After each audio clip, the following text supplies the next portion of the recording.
We're all set here. Welcome to the planning board meeting, May 5th. This is going to be an unusual type meeting here this evening.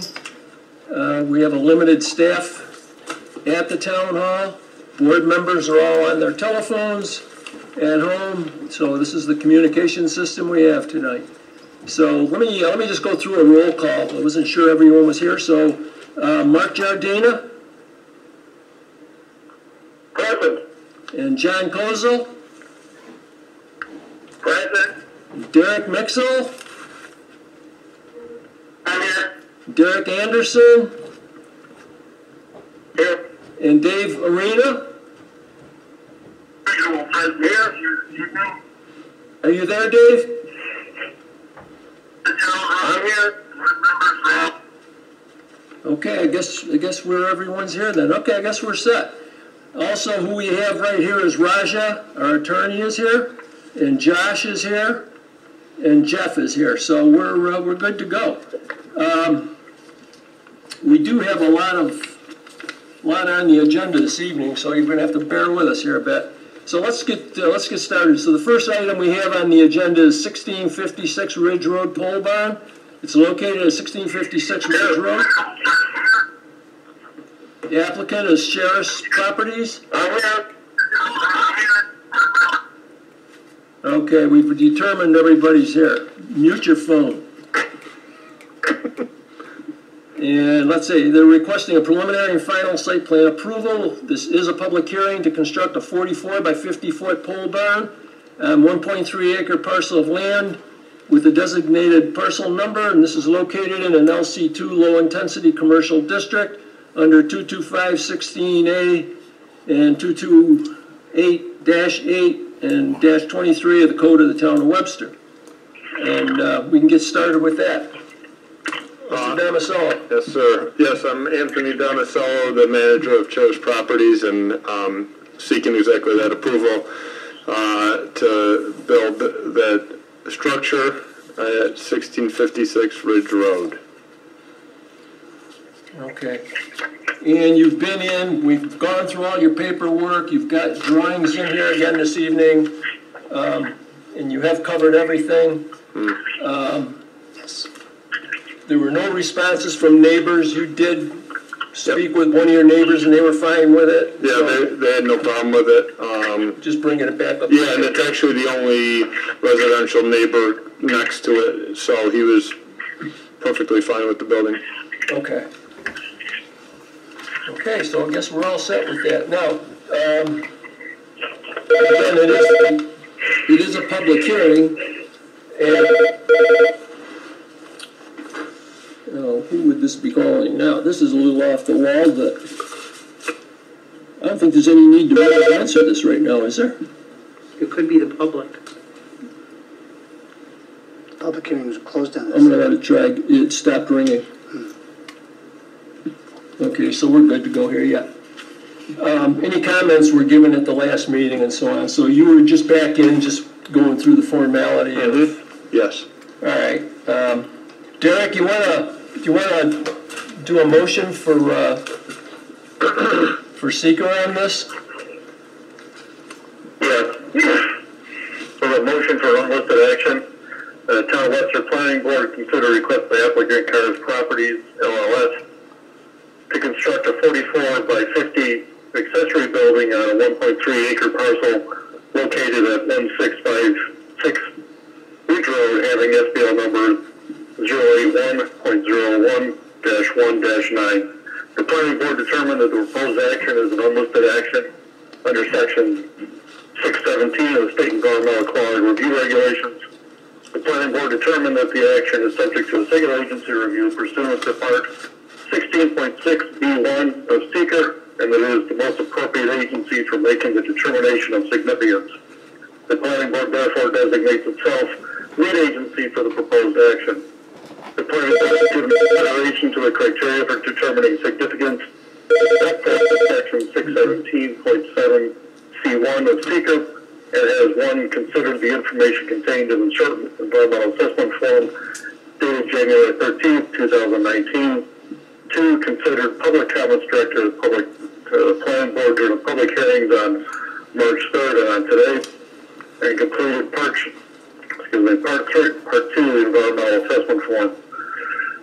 Four, be it resolved that the town of Webster Planning Board hereby determines that the proposed action will not have a significant adverse effect on the environment for the reasons set forth in the attached notice of determination and non-significance. Be it further resolved that the town of Webster Planning Board is authorized to take all actions reasonable and necessary to file a negative declaration and discharges the town of Webster Planning Board's responsibility as lead agency for the action. Be it further resolved that the town of Webster Planning Board, based on the information, the analysis above, the reference supporting documentation, the discussions of the action by the town of Webster Planning Board as documented by the minutes for this meeting, that the proposed action will not result in any significant environmental impacts. Be it further resolved that the town of Webster Planning Board therefore makes the determination of non-significance. Be it further resolved that the town of Webster Planning Board, based on the above reasons, issues a negative declaration as evidence of its determination. Okay, thank you, Jeff. All right, we'll need a second. Dave Arena, would you want to second that? I will second. Okay, we have a second. And Derek Mixel? Aye. And John Kozel? Aye. And Mark Giardina? Aye. And myself and I. Okay. Okay, we're good with that. So for a preliminary, the applicant has gotten his variances. He's done everything he's had to do. So I'll make a motion for a preliminary approval for the project at 1656 Ridge Road, as presented many times, and make that subject to any PRC comments, letter of credit posted with the town, subject to the zoning board, ZBA's request for variances, the applicant's request for variances from the ZBA. Address any subdivision let me go through these. Approvals. All the improvements shall be constructed according to the specifications of the town of Webster. No roadway going in. All site work to be in compliance with the standards of the town of Webster. Comply with all the requirements of any state, county, and town agency. The applicant has addressed drainage, lighting, signage, landscaping, buffering, berming, and snow storage. Landscape, hardscape, associated with the finished grade, we're okay with that. Make that, the approvals are subject to the drawing number, and I don't have that in front of me. I've got it here somewhere. To the drawings that have been presented to the town. There's only one set actually in there, so. Okay, that would be a motion. So, Dave Arena, you want to second that again? I will second. Okay, Derek Anderson? Aye. Derek Mixel? Aye. John Kozel?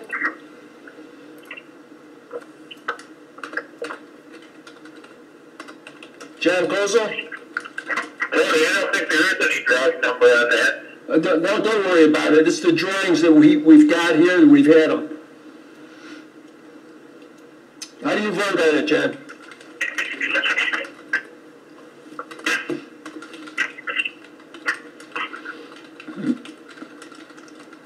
John, can you hear me okay?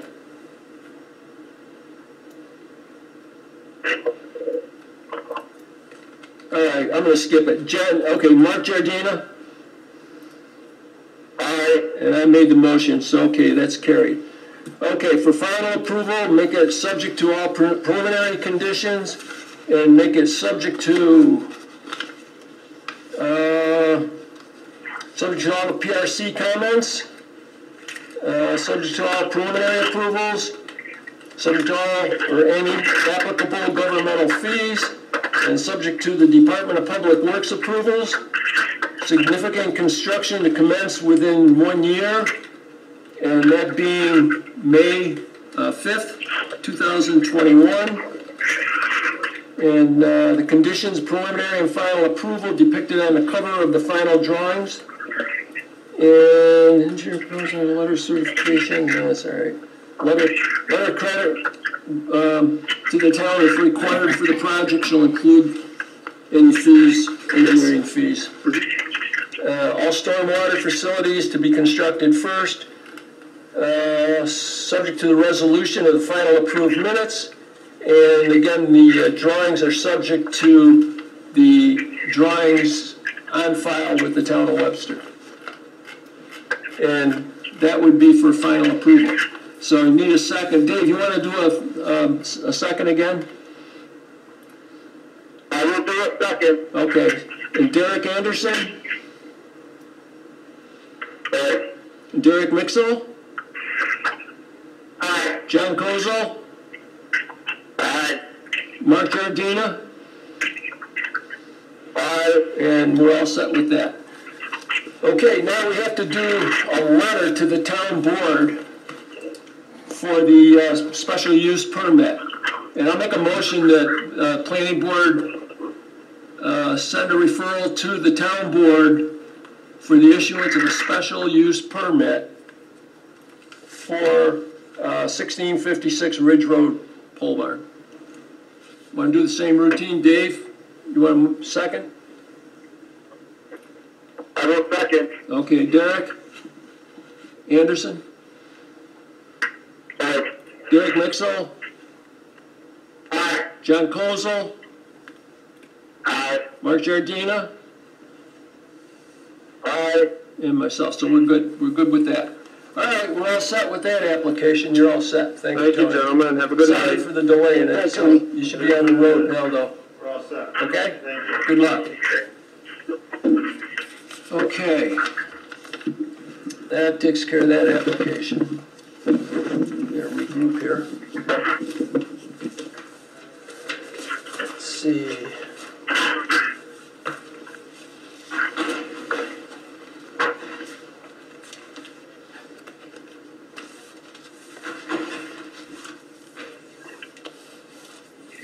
Okay, you gentlemen are in here, you're all set? Okay, the second application on tabled matters is the 1030 Jackson Road Northeast Quadrant Advanced Life Support Nequels Ambulance Building. This is located at 1030 Jackson Road. Applicant Nequels is requesting a preliminary final site plan approval for the construction of an approximately 11,000 square foot ambulance station on their existing 2-acre parcel with SBL number 18 as designated. And this is located in an R3 residential family district under section 22511 and 2288 of the code of the town of Webster. Yes, I'm sir. just getting my client on the phone. Oh, okay. Hi, Ahmed. Hey, I just wanted to get you on the phone so you could hear everything. As shown. Can you hear me? Yep. All right.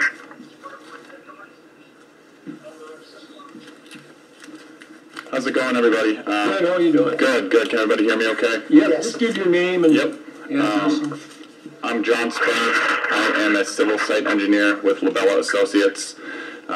As mentioned, coming here tonight to request seeker determination as well as preliminary and final site plan approval for 1030 Jackson Road, new ambulance station. Again, approximately 11,000 square feet.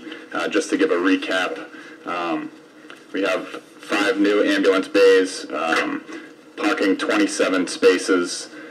This meets the client's needs during peak I events. can't hear what's going on. From here, Try to hold that microphone a little closer to your mouth, please. But you take it out of there, two of you. can you hear me now? That's Is that perfect. better, John? Is that better, John? This is, Can you hear me now? Hello, you guys hear all right? Tony, this is Mark. He was breaking up every other word. Have him try it again. Okay, I'll try to get a little bit closer to the microphone. Does everybody hear better now? Can anyone hear me? Oh, my God. Okay, I can hear the applicant now. Okay. Okay, you can hear him all right. Is everyone Yes, hearing I can him? hear them now. Is everyone hearing him okay? Test. Yeah, it's just breaking up a little bit. Okay, thanks, Okay. Arthur. I'll I'll try to speak a little bit louder.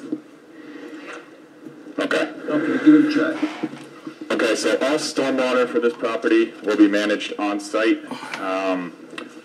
Additionally, we're proposing a bioretention area and underground stormwater management as well as a water quality unit on-site. To recap, the plan meets all town codes. We'd not be requesting any variances for this. As far as the last meeting went, like you mentioned, we were tabled. And since we have come from that last meeting, there's been a few changes that I would like to discuss. We shifted the building approximately 10 feet to the south, and that was in order to reduce the light spillage onto the adjacent properties and the property to the north.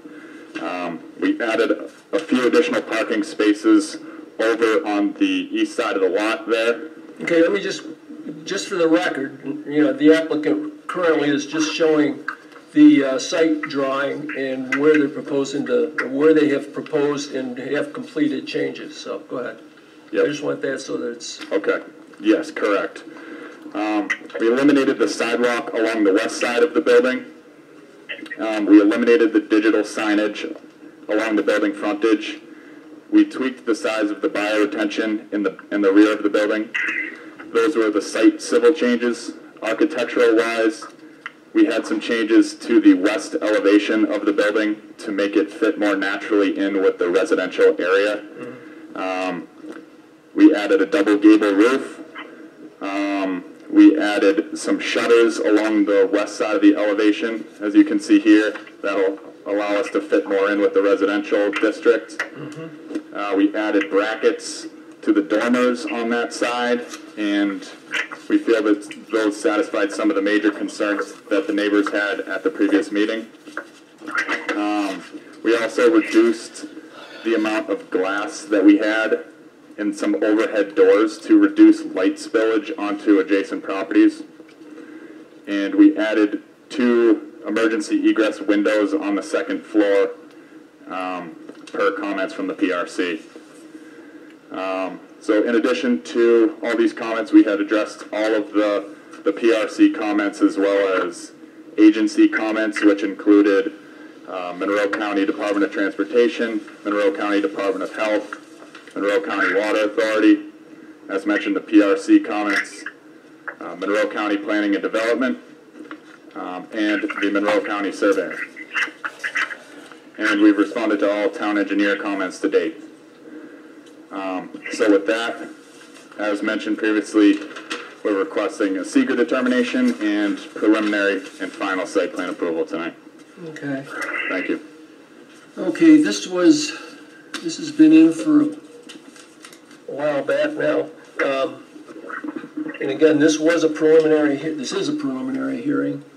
And we do have a bunch of comments. You've addressed the PRC comments and so on, so we're good with all that. There were a few comments from the county, which you've addressed those. You've given us written comments back on those. We've received several different comments from neighbors, and gosh, we can go through them all, but we're not going to be able to read them all, but I will acknowledge that we did receive the comments. Some are giving negative effect to nearby home values. These are no factual determination. This is opinions. Quality of life, safety issues. You've addressed that. There's one from a gentleman, I'd like to urge the board to table the proposal for the facility this type at this time. It will prove to be unwise approving this. We are currently in a pandemic. No one could have predicted. When this is over, procedures in the medical field will change. Hospital, emergency rooms, urgent care centers, and procedures for first responders will all be different. Some will be internal upgrades. Some will be mandated by local, state, and federal authorities. Building a facility that will need to be retrofitted later will be costly. I don't know what the gist of this is supposed to be, but that's like saying we'll put up a firehouse, and next week they're going to change the rules, but it's there, you know, and we understand. I mean, believe me, folks, that we've gone over this with the different boards and conversations and so on and so forth. This project is a good project. The concern of going from 6,000 feet to 11,000 feet, they are not asking for variances. It totally is within bounds of the district. The district is, in one letter, one of the comments was the zoning was changed. No, the zoning was not changed. There's a lot of errors and a lot of misconceptions in these letters. We went through everything at the last meeting. We addressed all, and we had people, you know, neighbors addressing their concerns, and they were all addressed at that point.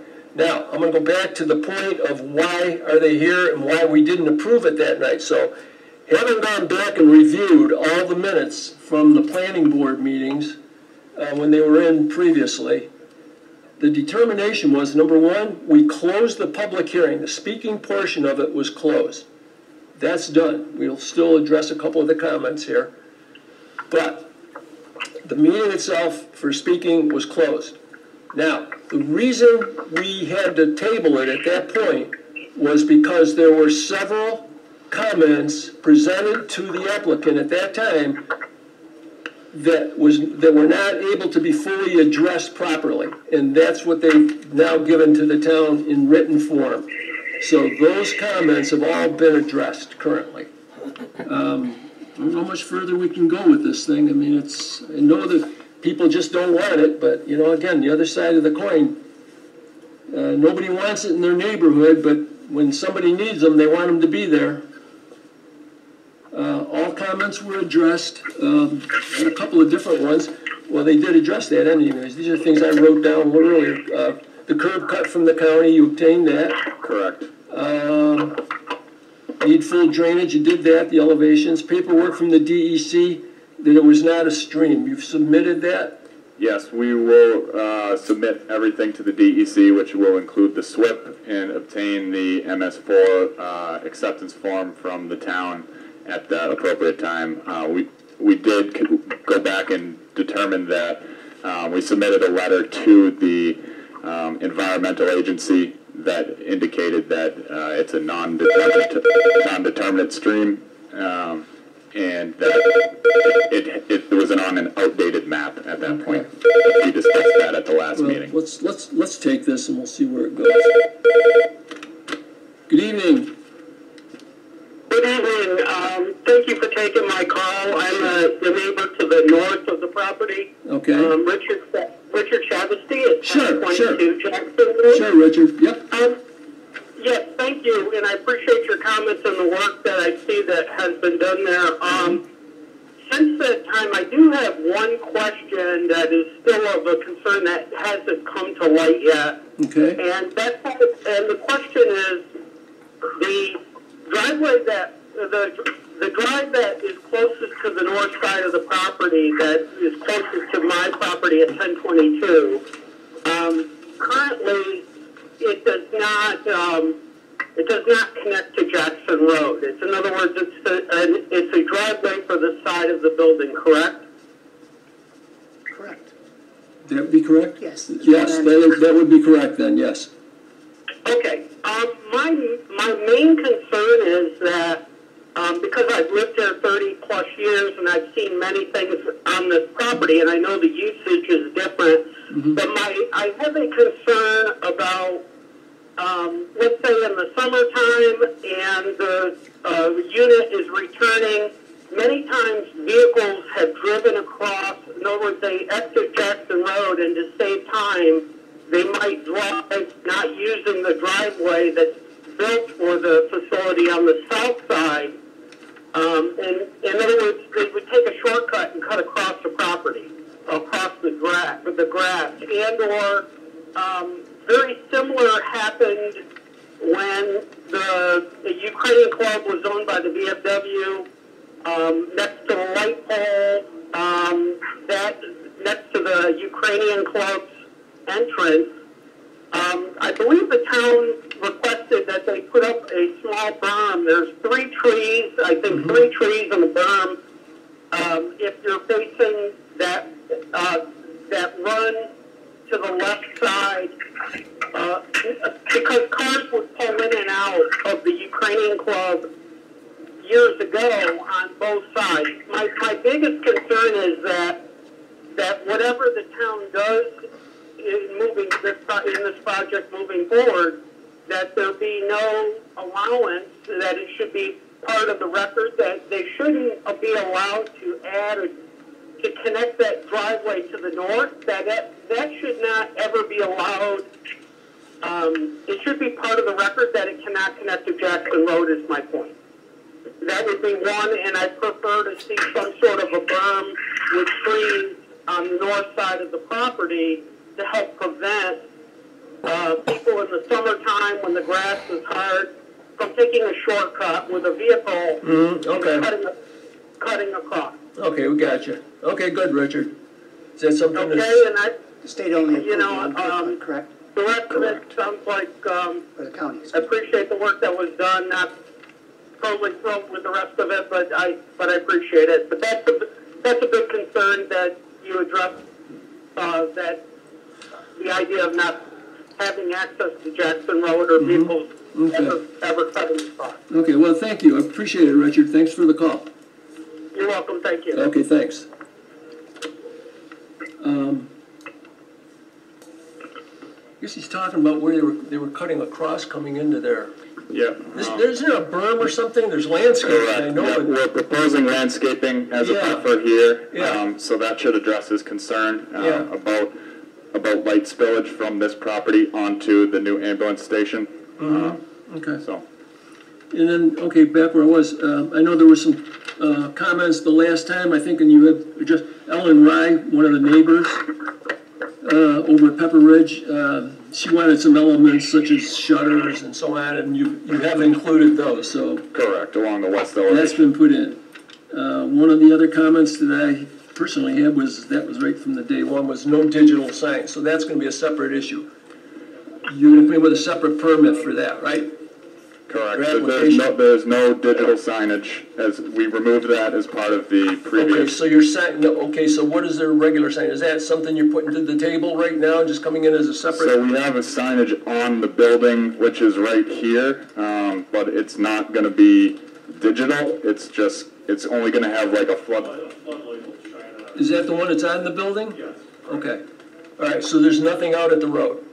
Okay, then that conforms, so that meets the requirement for square footage for the sign, right, in the front there? That's So the we're only good with sign, that. you're not Okay. doing any monuments? Okay. Nope, no monuments. Let's see, what else did I have?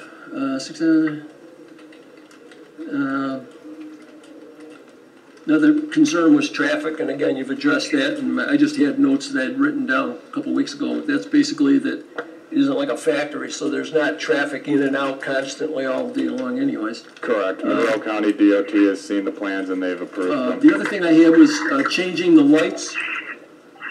I think we mentioned that the last time, the elongated lights you had by the doors.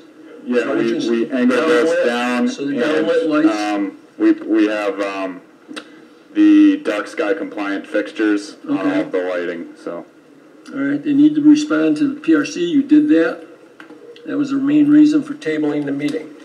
That's all I've got here right now, so. Again, there were some comments, the comments have all been addressed here as far as I'm concerned. And we will keep the emails, letters that we did receive, we'll put those in the record. I don't want to read them all because they're lengthy, and we have reviewed them. They were shared with all the board members. Yes, and they were, that's right too. And they've all been shared with the board members, so all 7 members have received copies of these too, so. Now, if there is any of the board members, any of you fellas have a comment or anything that we've missed? Just, if you have, just give your name so we got you. No one? Okay, somebody's on his phone. Let's get this. We'll see who this is. Good evening. Hi, this is Ellen Rye. I wanted to call about the planning board discussion. Hi, Alan, how are you? Good, thanks. How are you doing? I'm good. Yeah. We, Are we able to comment? oh, absolutely, sure, go ahead. Matter of fact, I just mentioned your name here because I remember you had a comment, you wanted some Yeah. elements put in, and they did do that, so that was good. Yeah, I appreciate your bringing that up. So one of the things that we are concerned about as neighbors is the increased number of cars and ambulances that will be coming in and out. It's an increased number from the original proposal. And I wonder if there was a traffic study done with Jackson Road based on the amount of traffic that will be coming in and out of the ambulance property and the amount of traffic on Jackson. No, based on the report that we got from the county, if I can find it, do you have it with you there? I don't have the report. Their concerns, Monroe County didn't have a real concern with traffic. Correct. With added traffic from this operation being there. That's basically all they had that's all they gave us. So for preliminary approval, were they required to do a traffic study? No, what we needed to have from them was a review from the county saying, was there an issue? And their response basically is not an issue. There's no amount of traffic that caused an issue for them to respond to. Was that from the original preliminary approval or from the current? That's correct. That's the one we just got. I just had it in front of me. With the 27 cars and 5 times more ambulances. Yep. And 4 times more employees than the original proposal. Well, yeah, but see, that's all, yeah, I understand what you're saying, but there's not, I'm looking for, oh, here it is, right here. The public agencies, determined by the town. Their concern more was with disturbing 1.6 acres, square acres proposed disturbed area. If it's greater than 1 acre, provide a copy of the proposed NOI and MS4 SWIP's acceptance form. That was all their concern was. And was there any discussion about including sidewalks on Jackson Road? There is a lot of foot traffic and bike traffic. You know what, Ellen? I would agree with you 100% with that. That's something that has to go up with the county, but that wouldn't have anything to do with this application. That's something that... I think that is a safety concern. I do too. Now with the foot traffic and the bike traffic, and now with ambulances passing vehicles, I think that is something that the town should raise with the county. That's something. Because this is that could. You got a good point. That's something we can talk about and see. That's something that maybe the county should be looking at. Where they stand with spending money now is probably another story, but I agree with you 100% with the sidewalks and bicycle paths. And so that's not something that you would include as a condition for approval to be implemented by the applicant? No, because they're on the road, but they aren't anything to do with the highway itself. That would be the Monroe County Department of Transportation that would have to be the ones that deal with that. I can't honestly say I know what the procedure would be to do that. Maybe the commissioner could contact the county and see what they say. Most sidewalks are usually installed by the municipalities, not by this county. The county generally doesn't do that. Yeah. They worry about the roads. They worry about trying to move cars. I'd recommend you do is call Jeff during the day. Sure. Jeff who? Jeff Benway. He's with the town? Yep, he's the Commissioner of Public Works. 872-7027. Okay. 872-7027. I'm even going to give you his number. Okay. We'll put him on the spot.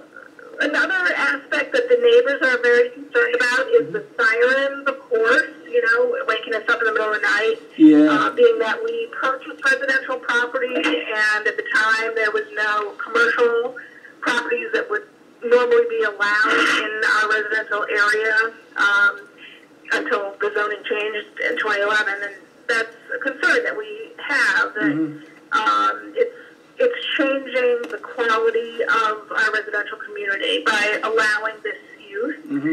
And so we want some assurances from the town that the ambulance company is going to live up to their promises that they've made as far as not using lights and sirens unless absolutely necessary to get out of their property.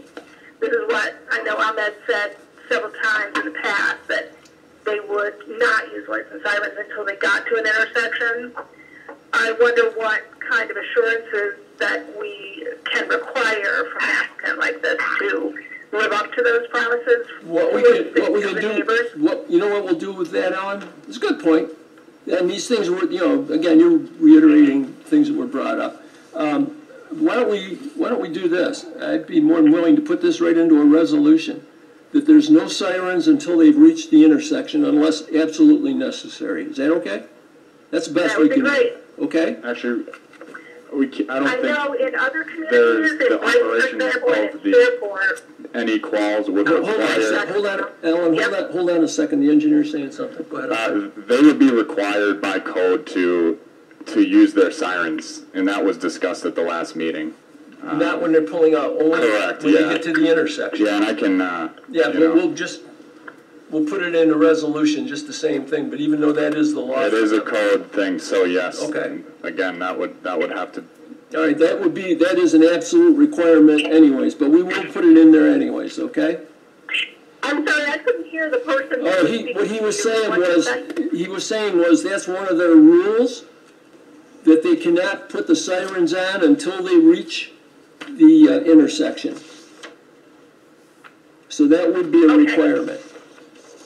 And you're going to put it in. And we'll put it in a resolution So we also. have that reassurance. Yep.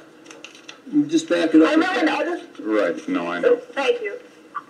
That I we're know hearing in from the other client. That is law. communities- That cannot be put into the resolution because that's a law, and that was again discussed at the last meeting. So Ahmed is saying that. That's a state law. They will turn them. Okay, so that's a state law, so then we're good with it. That's it. They're not allowed to do that. They They're not cannot. allowed to use those sirens to get out on Jackson Road. That's correct. In their way. That's correct. I don't think that's what you're saying. That's correct. You They cannot can't use commit the if they're sirens not until doing they it reach until the Ridge intersection. Road. When the lights come on, the sirens come on. They cannot commit to that. That's a state law. Okay. So. All right, so we're covered with it. Again, I'm sorry, I couldn't hear on that. He's saying that they will not be using the sirens or the lights until they reach the intersection with Ridge and Jackson. No. Incorrect. No. When the lights come on, the sirens come on. That would be before the intersection. That's a state law. So that means then, basically, the way the law reads, the lights, if the sirens go on, if the lights go on, the sirens go on. That would happen with them pulling out of there. They will make their best effort. However, that's a state law. So as soon as the lights come on, the sirens go on, and it is as soon as they pull out. Okay. I guess it'd be very similar to a fire department then. When the vehicle pulls out. Yeah, he said they'll do their best to eliminate that as much as possible, but they can't guarantee that, because if it's an emergency call, the lights go on, the sirens go on. So probably to get out on Jackson Road, in most of the times that they're pulling out, they will need to use both lights and sirens. I couldn't hear that. Would they be using them most of the time pulling out on the Jackson Road? Yes, that's a hard call to say, though, Ellen. I don't know. Yeah. Most of the Well, I time, guess this yes. is where they'll the be using- neighbors are saying that it's self-explanatory that this use is not compatible with residential neighborhood. No, okay, I don't want to go back into history, but we went through all that. No, I understand. Those were all things that we did address, so I have nothing more I can go on that. All right, Ellen, that's all I can do. Oh, one more question. Go ahead. Well, actually two. The other communities, Fairport and Brighton, for example, have a special stoplight at their intersection where they can, as soon as the call comes in and the bay door goes up, that activates a stoplight, so the traffic would be stopped. Therefore, the ambulances don't need to use the lights and sirens. Is that that something that we could consider here? Again, I'm having difficulty hearing. Would they put a light that when the garage door goes up, that a signal light would go on outside? I don't know, we don't even have that at the fire departments. It's locked for, if an emergency vehicle's got its flashers on, the law says pull over, so. I think, Alan, the only thing I can say here is that they will be abiding by what the laws are. That's all. I mean, whatever they totally are, that's their line, so they'd have to abide by that. Okay, Alan, look, I've got a million things going over here tonight, so. One last question. All right, go ahead. With the original proposal, the lot was not large enough to accommodate the ambulance building. And so then the ambulance company purchased the parking lot from the adjoining Ukrainian club. That's correct. So now my question is the Ukrainian club then still compliant based on now there's a smaller size Yes. property? Yes, I know where you're going, yes. My understanding is they leased a portion of that back to the Ukrainian club. Ukrainian club for their parking. Piece So that they wasn't, have the, so they both now meet the requirements for land. okay. Well, I appreciate your hearing our concerns, and I still am not happy with the approval, but I'm sure that's where we're headed. So thank you for listening. No, I appreciate you calling. Good talking to you, Alan, again. All right. Have a It's been good a night. while. We'll see you later. Bye-bye. Okay. We're good with that. What else do we have? We'll put these, I'm repeating now, but we did receive all the emails from the neighbors. I think she addressed several of the ones that have actually been in writing also. So I'm good with all this. Okay, the gentleman on the phone here, are you folks okay with everything, or is there anything you need to bring up?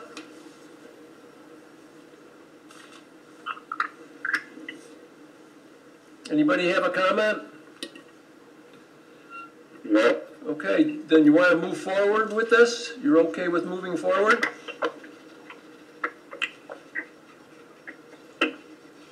Hope I didn't put you guys to sleep already. Yeah, I'm moving forward. You guys are all set with it then? All right, then. Yes, I am. Okay, good. There we go. Now I'm hearing you. All right, then let's move forward with it. We'll have to do a seeker on it. They're here for a preliminary and a final. So, Derek, are you willing to do a preliminary or do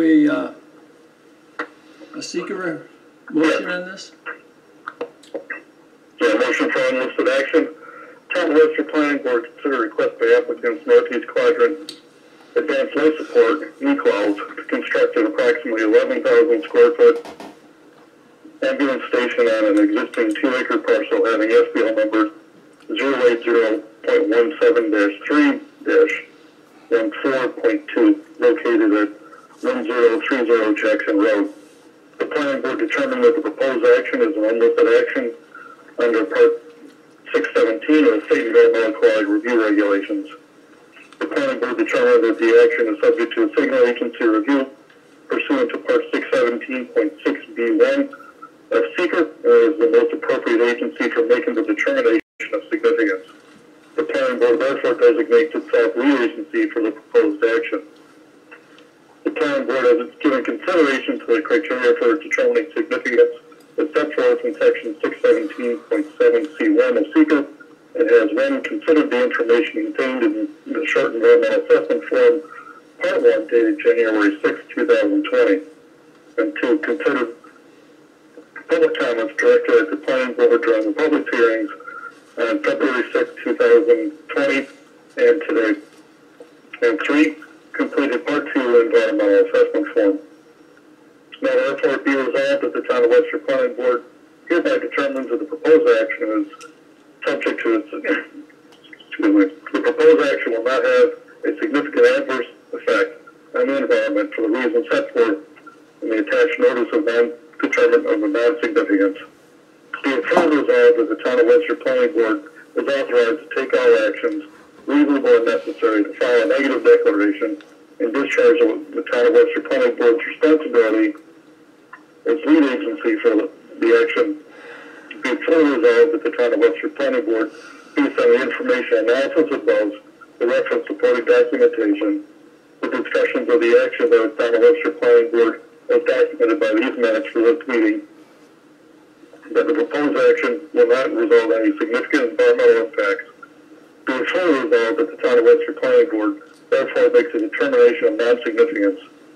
Be it further resolved that the Town of Webster Planning Board, based on the above reasons, issues a negative declaration as evidence of its determination.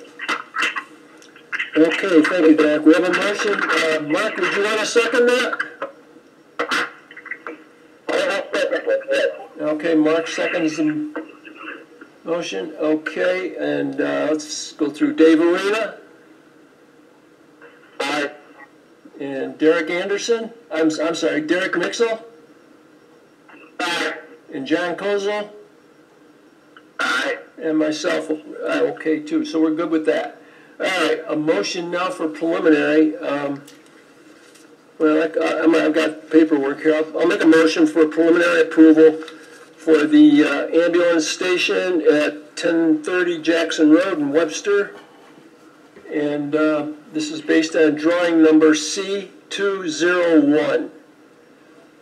And we'll, first off, for the record, that all written comments received by the town are entered into the file for this application. And also, let's see, we've got all that in there. I've got those set there. Okay, good. So with that, I'll make a motion that we make this project subject to all PRC comments, which the applicants have addressed, subject to a letter of credit posted with the town of Webster, subject to let's see, no variances, any lands, nothing transferred. Let's see, address any recent subdivisions, nothing there. All the improvements shall be constructed. Okay, so Catherine, for you, so we've got number 1, then number 8, all the improvements shall be constructed according to the specifications of the town of Webster, roadway construction to be in accordance with the specifications, regulations set forth by the town of Webster, all site work to be in compliance with the standards of the town of Webster. You are preserving mature trees where possible. Let's see, you've got all your landscape drawings. Let's see, comply with all requirements of state, county, and town agencies. Applicant to address drainage, lighting, signage, landscaping, buffering, berming, and snow storage, which you have done. In that light right there, we do have the proposal for a sign that is going to be placed on the building as designated in their drawings. Let's see. Landscaping, hardscaping sites, accessories, and associated finished grading designs for the development must be prepared by a New York State licensed landscape architect. And again, the approvals are subject to drawing C201. And that would be a motion. So I would need a second. Derek Mixel, would you want to second that? I'll second. Okay, we have a second. Let's see, Dave Arena. Aye. Derek Anderson. Aye. Derek Mixel. Aye. Yeah, okay. John Kozel.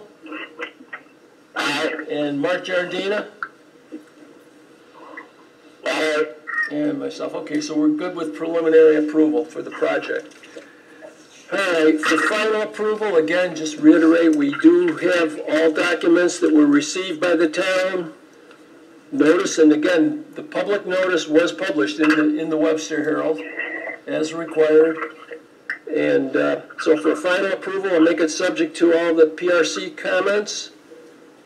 We'll make that subject to all preliminary approval conditions. And make that subject to all governmental fees. Subject to the Department of Public Works approvals. Significant construction for the project shall occur within 1 year as deemed by the Planning Board to expire on May 5th, 2021. And the conditions of preliminary and final approval are depicted on the cover page of the final design plans. The engineer for the proposed project shall provide a letter of certification that all the work was completed as per planning board resolution of final approval before a certificate of occupancy will be issued. Let's see, a letter of credit to the town for the project shall include the fee for the engineer's certification inspection, stormwater facilities. I got a question on that. Stormwater, that was all underground anyways, wasn't it? Correct, yes. That was self-contained in there, so that would be. Yes. So stormwater facilities constructed first, subject to the resolution of final approved minutes, and approvals are subject to the drawing number again is C201. So that's a motion for final approval for the new ambulance station at Jackson Road. So need a second for that. John Kozel, you want to second that? I'll second it, Tony. Okay. So Dave Arena Aye. and Derek Anderson, Aye. Derek Mixel, Aye. and Mark Giardina. Aye. Okay, and we're covered with that. Okay, so we've completed the new ambulance station, finally. We're good. Good luck with it, fellas. Great. One last thing. Given the urgency with the COVID, we're looking to start site work on this as soon as possible. Wondering if the board would entertain starting the site work without a building permit? I don't know if you can Can't do do that. that. Can The reason we can't is this board isn't authorized. you? No, we wouldn't be to do able anything to outside the say code. it. The code requires a building permit and they have to follow it. Okay. But I don't know, what's the status of the building permit? They can be issued, can't they? Have the plans been issued to Potter? I don't believe so yet, no. Yeah, he gets them done in about 1 to 2 weeks, so. Okay, we'll So get you that can in do as us soon the as sooner you possible. can start construction. We'll have to establish a pre-construction meeting as well. Okay, we'll get that in as soon as possible. Okay. Yep. All right, Thank you. good luck with the Appreciate it. project. Yep. Okay, fellas. Take care now. Okay, we got that one gone. Let's see. Get organized, just bear with me. Whoever's next is what? That's Rudy. Land and Woods Cluster Insight. Development. Development, What's that? insight development. Yeah.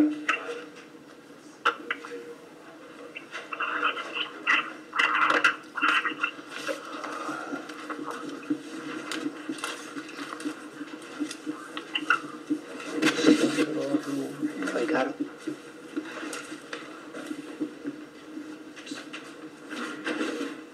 Very good.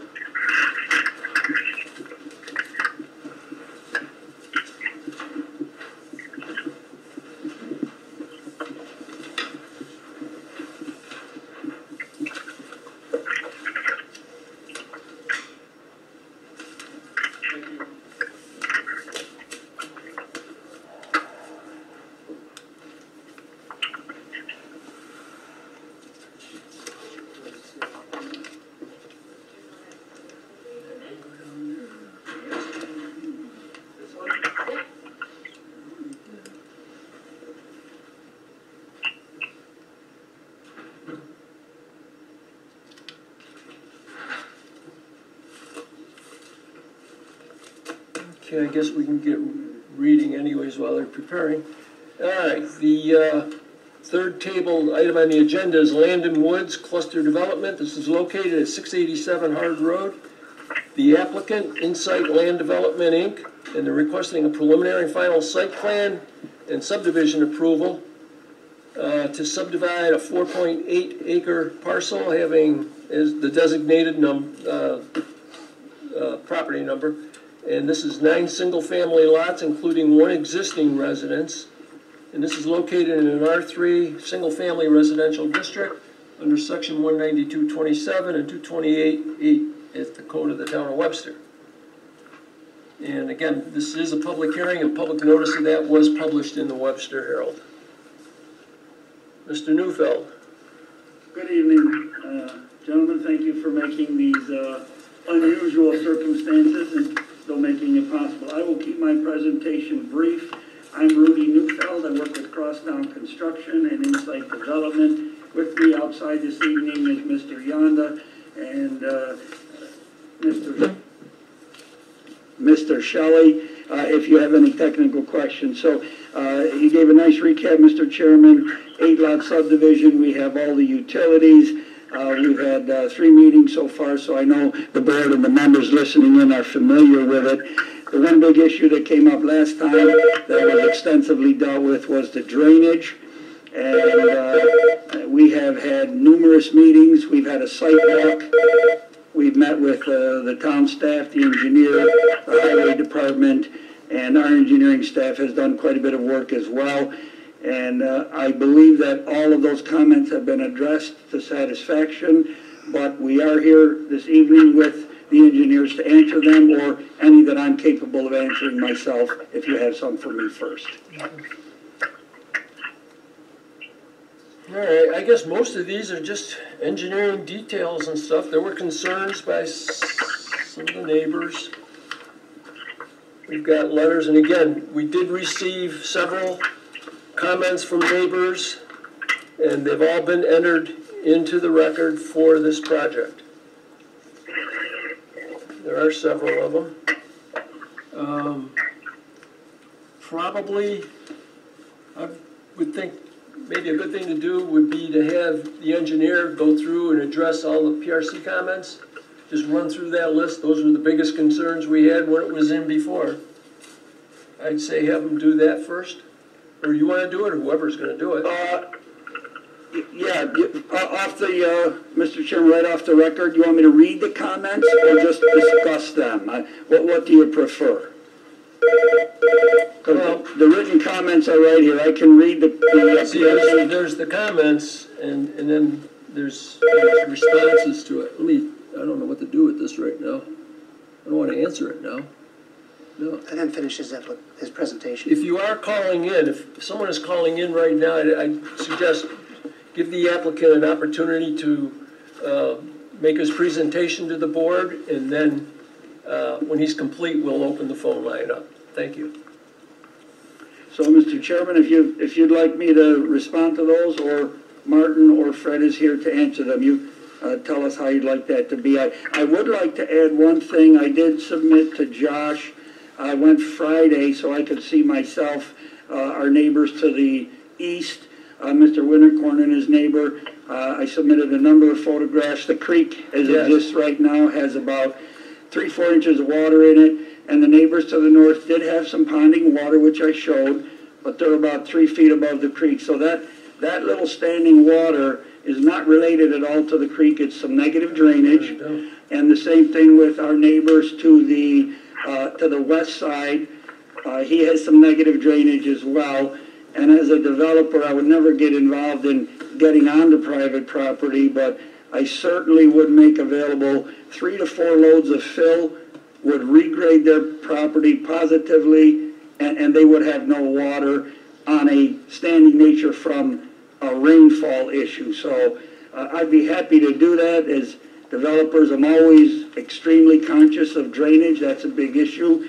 And I can say in the 24 or 5 subdivisions I've developed, even very sensitive ones with drainage issues, it has always, per the engineer's design, come out better, and I'm confident that it will here too. So with that, I'll answer whatever other questions anyone may have. Okay, so, well, again, I'd suggest we probably do is, if you want to run through these the responses and comments, you've answered them. Just for the record. Yep, I will. So this is from the responses to the April 27th meeting, and some of them are sort of a little bit perfunctory in nature, so I won't get into those. One that might be of concern to our neighbor to the east: can the driveway be moved? No, the driveway can't be moved due to the space limitations. But I did not speak personally with Mr. Winterkorn. I made a number of attempts to contact him. He works for Costitch Engineering. But I did place 3 markers in his yard and agreed to put 3 large 8 to 10 foot pine trees there. He has only three small windows in the front of the property. I wasn't able to reach him. He didn't respond back, but we're still willing to do that, and that would give it a very nice buffer between it. So that was our response to that. I will be willing to plant an evergreen buffer. Number two, the road name, we've submitted 9 names to 911. They're on limited staff as well, so they haven't been able to give us a comment, but we're hoping one of them is approved.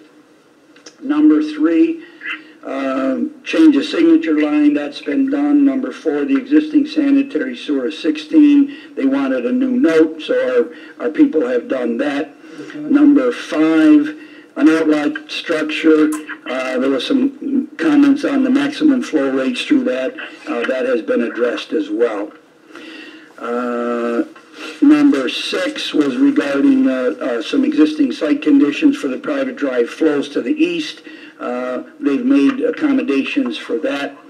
Number 7, the tributary staff asked that a 30-foot easement be drafted, which it has been, and also to clear the existing old creek of shrubs, which we have noted on our plans. Number 8, the slope of the driveway. They've addressed that from Station 00. Number 9, spacing of the temporary check dams. That's a standard thing. We missed that on the notes, but that has been added. Number 10, the pavement section shows the proposed drainage swale. The swale has been added to the cross-section. Number 11, posts will be installed to clearly identify the HOA lands. And in all of our other developments, once they're in, we just haven't had any issues with the neighbors acknowledging them. So those will be installed. Number 12, a weed pipe has been added beneath the gutter on top of the standard drainage. So that has been addressed and will be installed. Number 13, a 3-inch hole with a different invert on that 42-inch road pipe is shown, so they just changed the invert numbers, and we thank the engineering department for catching that for us. 14 is a little bit lengthy. It basically is we did a client walk with the highway department, engineering department, myself, and we looked at all the neighboring adjoining properties, what their issues were, and how we could mitigate those. And the decision was if we define our northerly swale very slightly, all of the rest of the neighbors would be able then very quickly to drain to us. There's accumulation of leaves and debris over the few decades that are in the way, but it would allow the neighbors away with very minimal grading, some of them even handwork, to drain their properties onto us, which we have agreed to do. Number 16 deals with the lot area. We provided the engineering to that to their satisfaction and acknowledged it. Number 17 talks about the storm pipes, the Costage study that we did not do. It was done for the town. I'm not sure, 15 years ago or whatever it was, that deals with the culvert that you guys have. Now it is our obligation as a developer to ensure that the runoff from our property is either no greater than or less than it is now. That is our responsibility.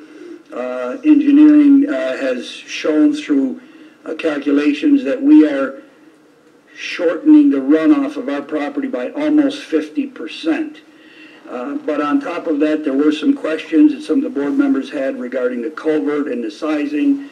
Some information has been provided to the engineering department and to the board to satisfy those answers. And I believe that was the last one, except for the March 9th letter on the clustering, the provisions, and what we provided in way of trees and buffering. Okay.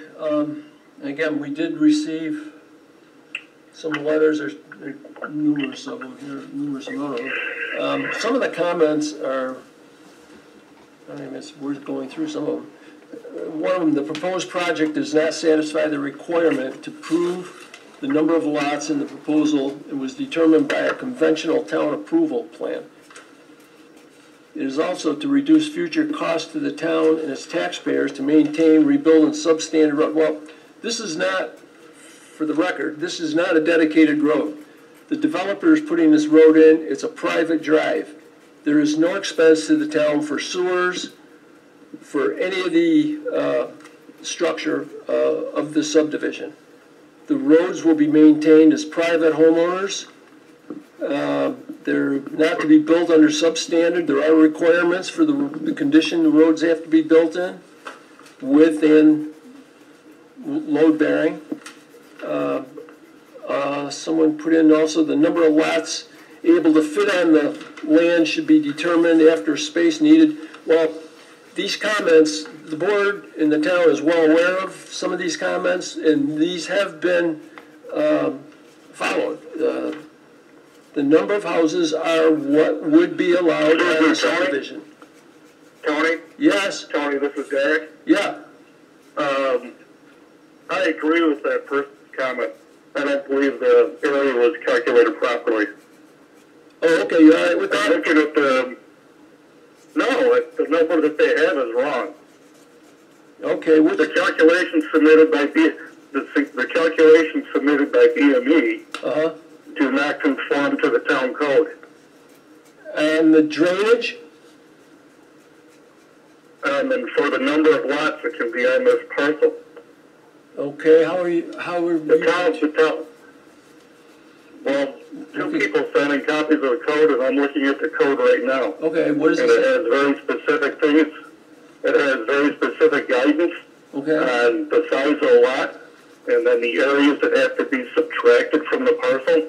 but is that, You is come up that with the a, is number of that a, parcels that can be a lot. but is that on a private drive also? This is not a dedicated road. No, this is the requirements for a cluster development. Number and dwelling permitted. I'm looking at section 192-27, cluster developments, Article D, number of dwellings and no units permitted.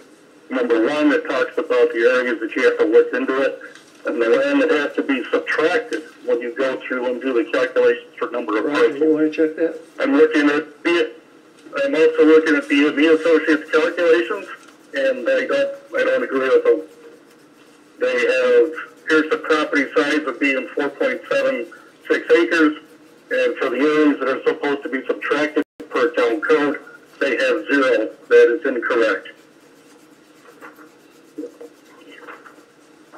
Okay, If you go through the calculations with the way the town code specifically is written, okay, cluster you development. have the ability, Go ahead. you have the ability to put only between 5 to 8 parcels or houses on this parcel. All right, then we're gonna have to do some. Right now- that then. Right now, this parcel has on it a water main, an 8-inch water main that is dedicated to the Monroe County Water Authority. It's got a couple hydrants on it. So that is an area that's a public structure. The right-of-way for that water main has to be subtracted from the parcel as the multiple areas. That is under D1A. D1B says water bodies.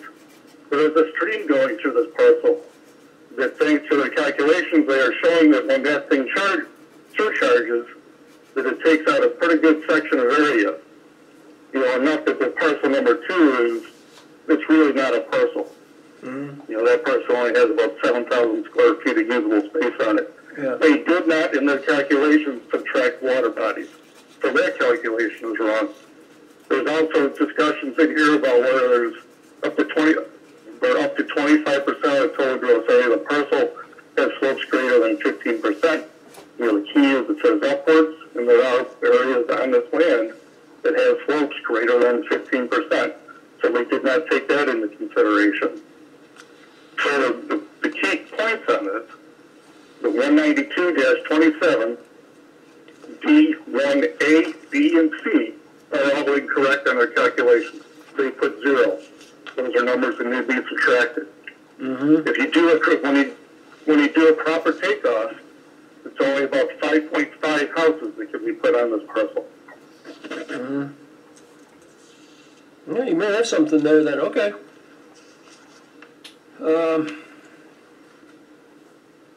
only one I would question, though, I'm wondering, and it's only a piece of it, is what I'm thinking is, you know, for cluster development, yes, you have to take out for the road, but if it's a private road, It's a private drive, it's, a private drive, do you Yes. have to take out for that too? no, No. because you're taking out road right Land away use of of roads. public structures and rights of way. You have a public water main on here.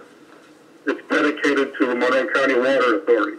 That right of way, But sewer lines and water public lines are structure. typically in private property the anyway. water main is a public structure. I'm not talking about the driveway of the road. I'm talking about the easement you got for that Yeah. water main. So the water authority can go into it. That is not developable land, so that has to get subtracted from it. All right, then, in this case, you can't go any further forward. And then in B, One person. B says water bodies. He's right, though. It also discusses areas that are FEMA, and it also discusses federal and state wetlands. Yeah, I don't see anything on here that talks about wetlands in it, but it There's no specifically wetlands says water outside. bodies, so you have a stream that goes through here, and we know the water elevation that this goes up to, and we have the topography on this. That area itself, you know, when you run the numbers, is almost 19,000 square feet. It needs to be subtracted. The utility easement works out to be almost 68,000 square feet. That may be overstated because, again, that is the We don't width of separate your our easement, just utilities for the and water mains, probably half of that. You know, so that could be down around 30,000 square feet, but it runs the whole length. That's a public structure. That's not included in the area. BMEs, in their calculations, they say zero for all these things. They don't even acknowledge water bodies with the way the code is written. They left that off the calculation completely. But there's no 100-year floodplains So on the property. the number of houses on this thing, it's more than what's allowed by the code. 192.27 says, water bodies, all areas within the 100-year flood boundary is indicated on the flood insurance maps. hold on just a second, Derek. Jeff's just looking something up here. It says water bodies, comma, and areas within the 100-year floodplain pursuant to the FEMA maps and state and federal wetlands shall be subtracted from the total gross area. Water bodies is not in reference to the floodplain. Water bodies is its own thing. That's not It's separated my by a interpretation comma from the of rest that of the rule. sentence. He's right. Well, I'm not gonna be the one to determine the drainage and stuff on this. Well, But that's not typical.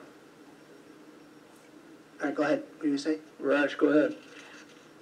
do you have a response to the concerns raised by Mr. Anderson? You or your engineer, perhaps? No, they may speak, not being a professional engineer, I would say, since we're on record, that this is our third meeting. We've had 3 meetings with the town staff. I've had a personal meeting with the supervisor and Mr. Anderson.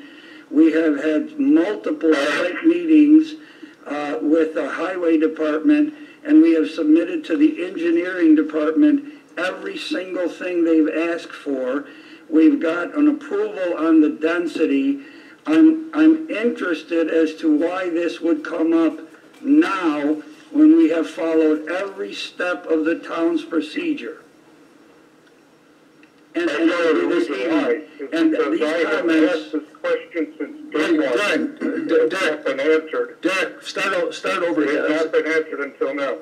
Derek, start over again. The reason why, We interrupted you. Go ahead, start over. the reason why is I've been asking this question since day one. And I see the calculations from BME came back as March 9th. I did not get these calculations until this week. Okay? So it's the first time I've seen them, the first time I've seen that the calculations were done wrong. I'm a board member. It's not necessarily my place to be doing the engineering review that the engineering department is doing.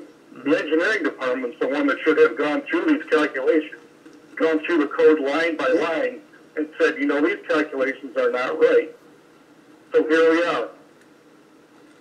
Several months later, now the final answer comes up. I'm giving calculations that are wrong and looking at the parcel. This parcel by the way the code is written, cannot have 9 lots on it.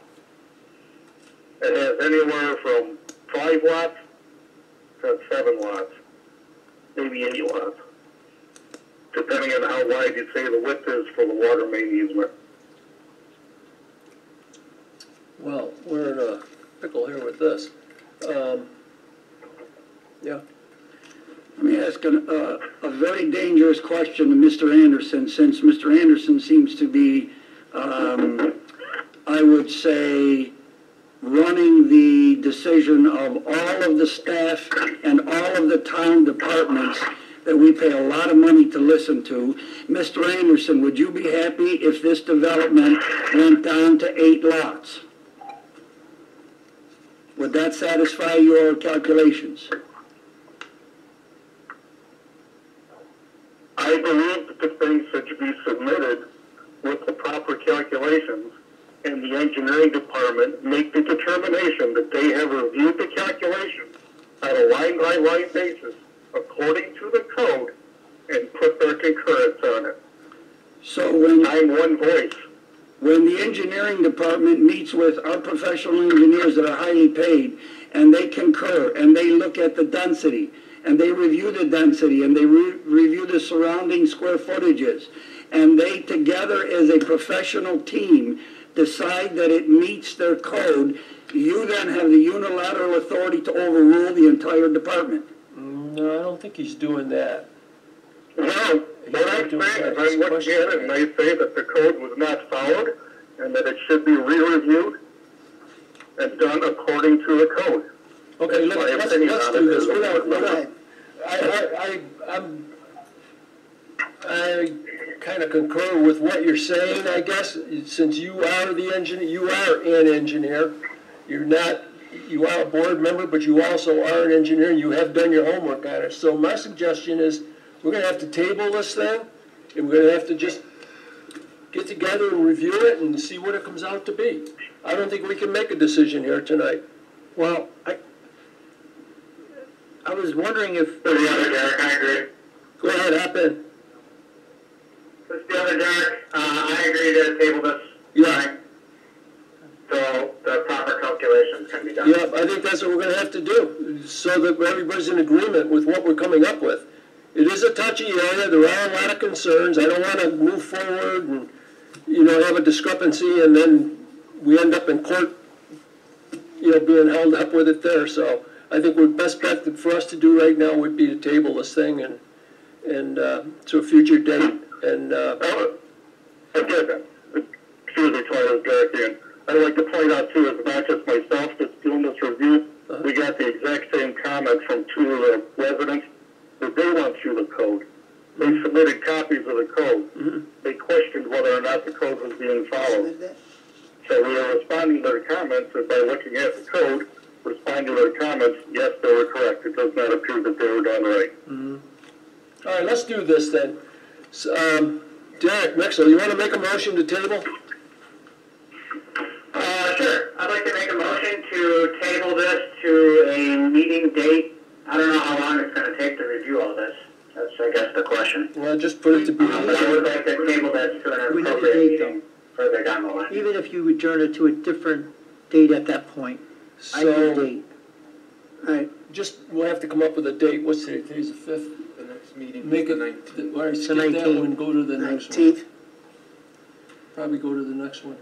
June 2nd? Is that what it is? Yeah. Okay, so then June 2nd? Yes. Motion to table this discussion to June 2nd. Okay. I will second. Dave Arena. Okay, good. Okay, Dave, you're okay. Dave Anderson. Let me see. Derek. John Kozel. Yes. You're in favor of it. Aye. Okay. Mark Giardina. Mark and myself. Aye. Okay. And Derek Anderson. We got that. So okay. Then we're tabling it to June 2nd. We'll table to that date. Do you want clarification on what Derek's looking for? Derek, I'd suggest maybe if you can just make make a copy of those particular issues that you did have. Was it the ones he sent me this week? I'm getting a lot of, somebody's not muting their phone, because I'm getting all kinds of static in there. Derek, could you submit to the town your comments, and then Jeff can deal with the engineers on that? Would that work for you? Okay? Yeah, I can do that. Okay, great, appreciate it, thank you. Okay, good, then we'll do that. So we're tabled to June 2nd, the meeting, okay? All right. Yeah, sure, Rudy, go ahead. As everybody knows, this is not an environment for excessively spending money that doesn't need to be spent. So might I ask, is there anything else that Mr. Anderson is not in agreement with that the engineering department is, so we can be prepared? Is there any other issues that he doesn't like that we have got approval on from the engineering department? Well, Rudy, number one, I mean, you've been to 3 meetings, I understand that, but you know, there's projects smaller and less complicated than this that have been in for more meetings too. So you're not unique in this. My suggestion is if he's going to present his concerns, I think those are the main concerns, because all the other, and that's his line of work too.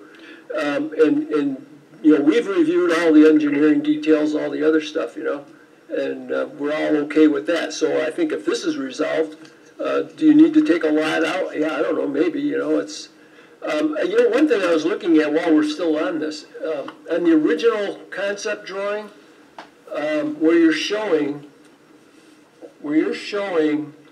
the conventional design, you have 8 plus 1, you got 9 lots on there, but you're not showing any detention area in that plan either. Was there? Yes. There is in there? Okay, I didn't see it, okay. So it's in the back, still in the back of those places. But it was spread over all those lots, which wasn't going to be acceptable anyways, because it would have had to been on one lot, remember?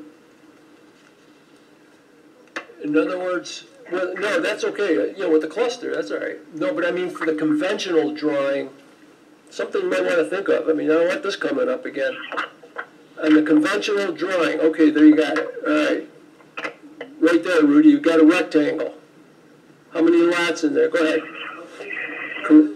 That's just showing the different conformity sizes. That's the rectangle is the lots. That's showing all the okay, but in that you're showing the lots with a driveway going into them. But there's no detention pond separate. In other words, you're combining a bunch of lots, which would not be acceptable. Remember I mentioned that at the earlier meeting? Yeah, that's not the density map. That's just showing all the surrounding areas of the lot that BME provided for the engineering department. They asked for a view of what are the sizes of the average lots around. That's what that map was showing. Okay, what have I got? And those drawings were submitted. See, I've got a drawing here showing 2, 4, 6, 8, 9 lots Right. coming off of Hard Road, but there's no detention in there. Here's what I got. Yeah, I know what it looks like. You know the one I'm talking about? Yeah. This is the one I'm talking about, but, so to determine for the cluster, could you put 9 lots? I guess that's the question. I want to get that clarified now. Yes. Engineering department said yes. Detention ponds are required just in almost every project nowadays. No, I know, but where is it? Well, it's on their map, it's not. It's not here. It's not on that sheet, correct. This is the conventional drawing. Okay. See, it's not showing it, so what I'm saying, I don't want them to come back in and then we get hit with that again, you know? Mm-hmm. So clarify it now, because Okay. you might only be able to get 8 lots out of this. You see what I'm saying? Here, you come on up, I'll give it to you here. Really.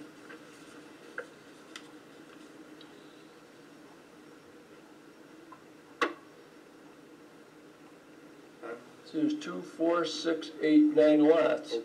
And then the road coming in, but there's no detention there.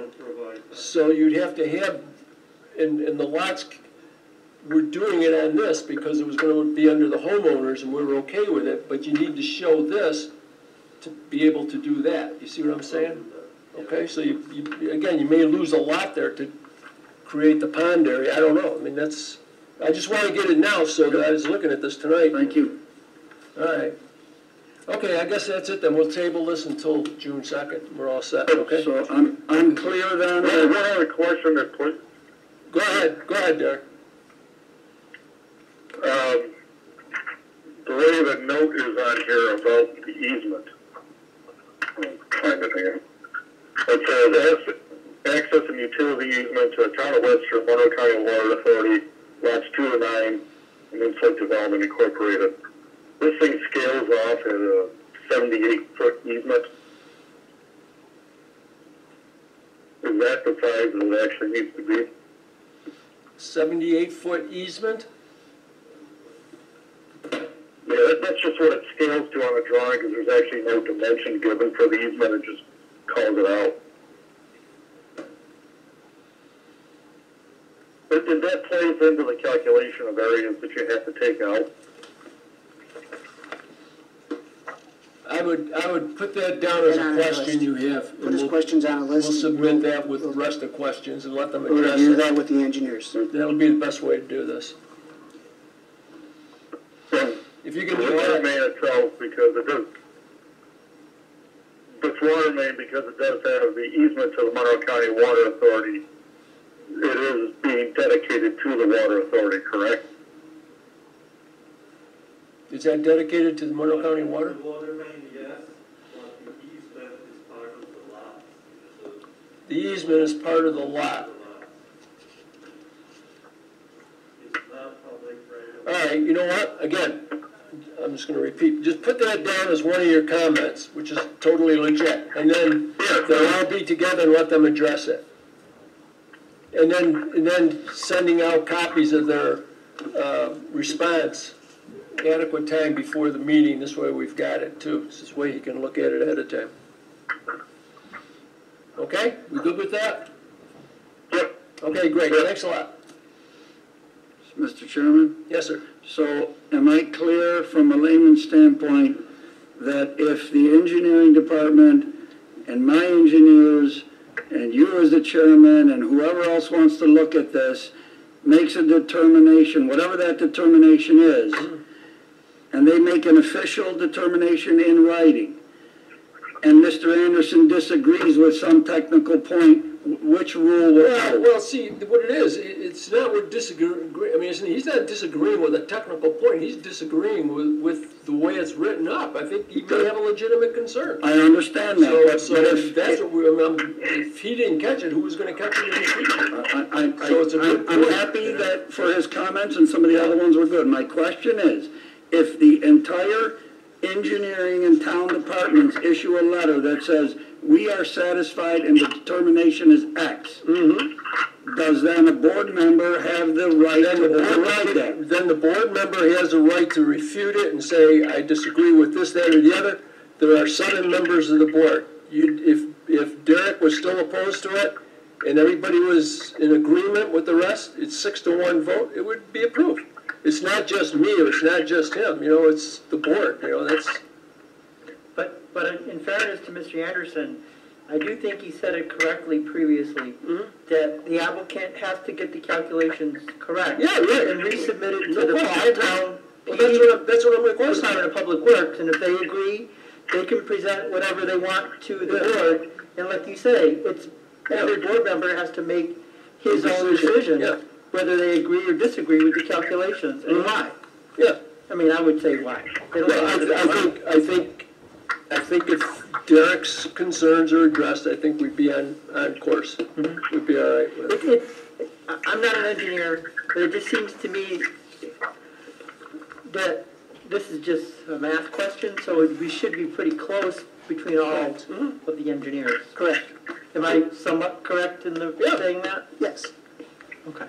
I think if you follow the flow, then it should be obvious when the number is right. Well, see, if it's there, but if he submits his concerns, then you could look at that. Actually, he's helping you by doing that.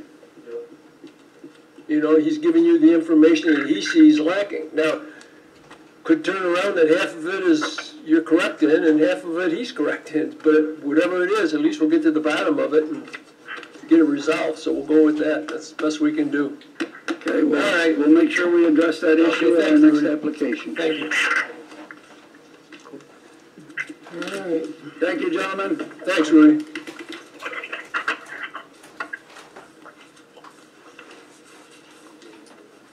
All right, got one more.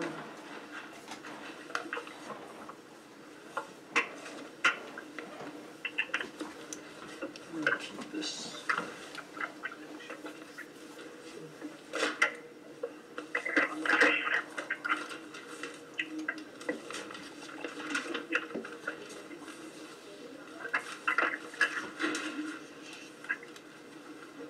Okay.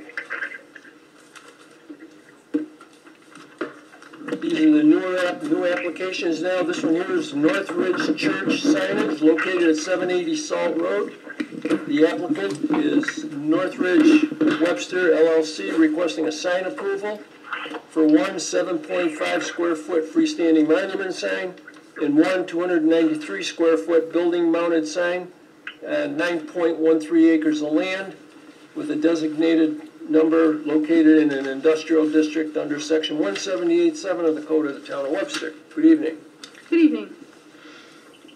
First of all, those numbers are incorrect. I saw them on your website. Yeah, I don't know where they came from. What numbers are incorrect? Both.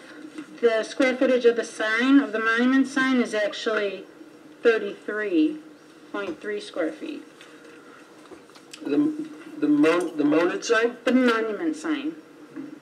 That's how many? 293 should be 33.3. 33.3. It's less. That's a lot smaller. Incredibly.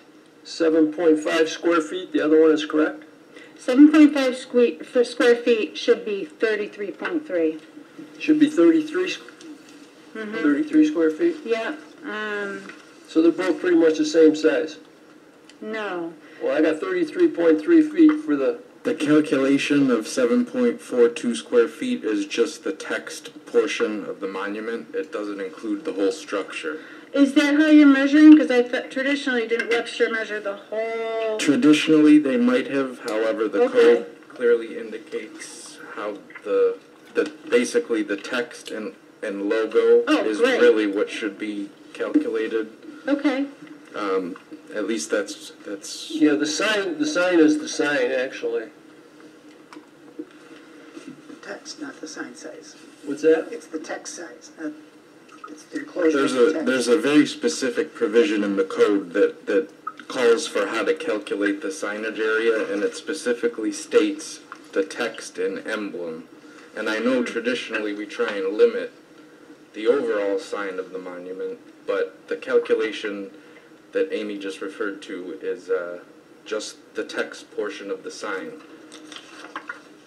You guys are losing me. So the full monument is the 33. This is a 5 foot by 6 foot sign. This is 30 square foot sign. Am I right? It's a 30 square foot sign. If you count the whole structure, yes. It should be.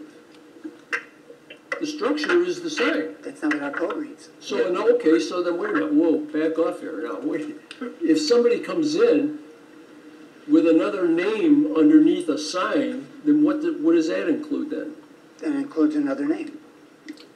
Well, no, then that would then be included into the total sign.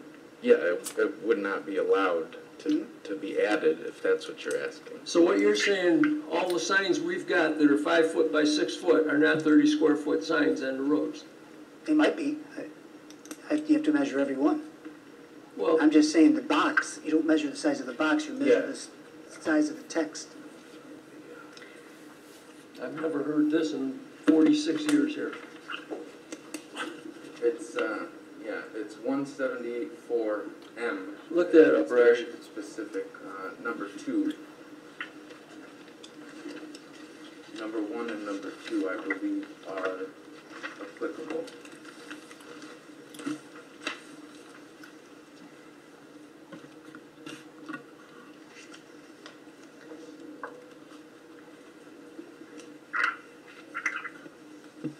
Sign shall be calculated by the means of the smallest square, circle, rectangle, triangle, or any shape combinations encompassing the outer limits of the writing, representation, or Outer emblem. limits of the writing. Right. The outer limits of the writing are the same. Well, that's an interpretation you're making. Mm-hmm.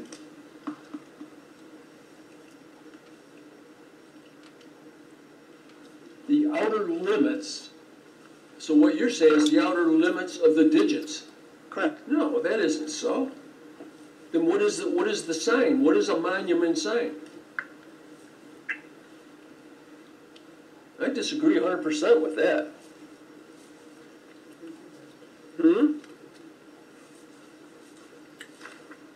What's the size of her box? A sign was always interpreted by the size of the actual structure, not by the letters that go on it. Where'd you come up with that? Reading the words. I disagree. That's I read it. misinterpretation.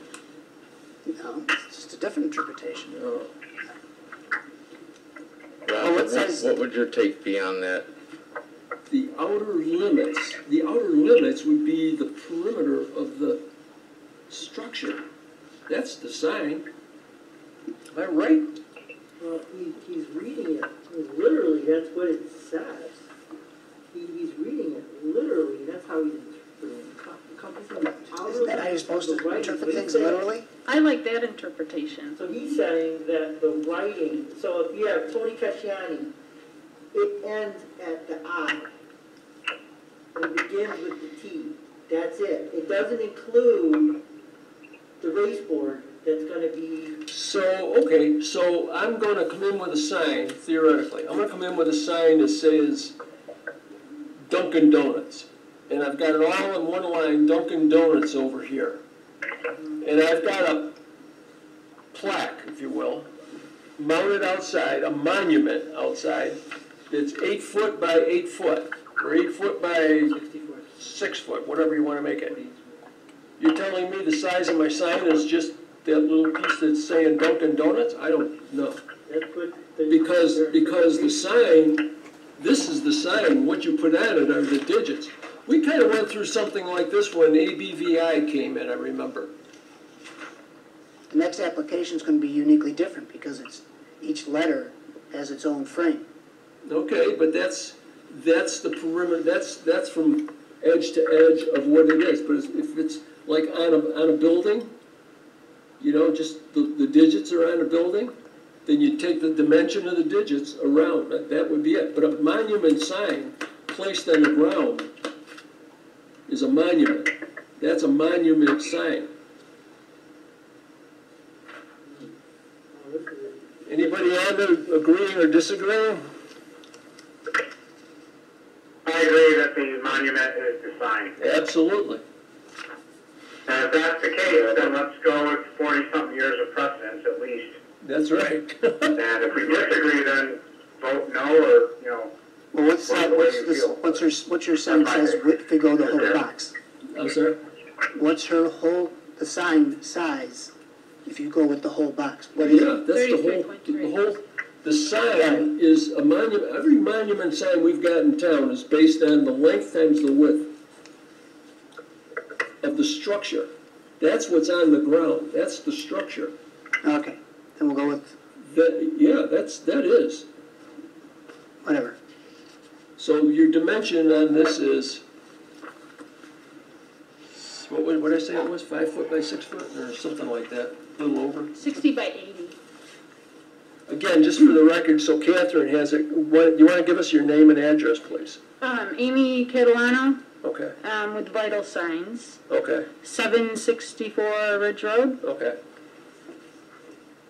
All right, so this sign looks like it's 5 foot high, and it's 72, so it's 6 foot 8 inches wide. Yeah.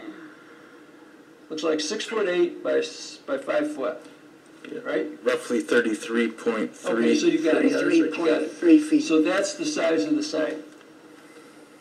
Now, that would be conforming to the requirement for the setbacks from the road and everything, right? So, okay, so there's no issue with that, I don't see Okay. any issue with it. now that we've established all that.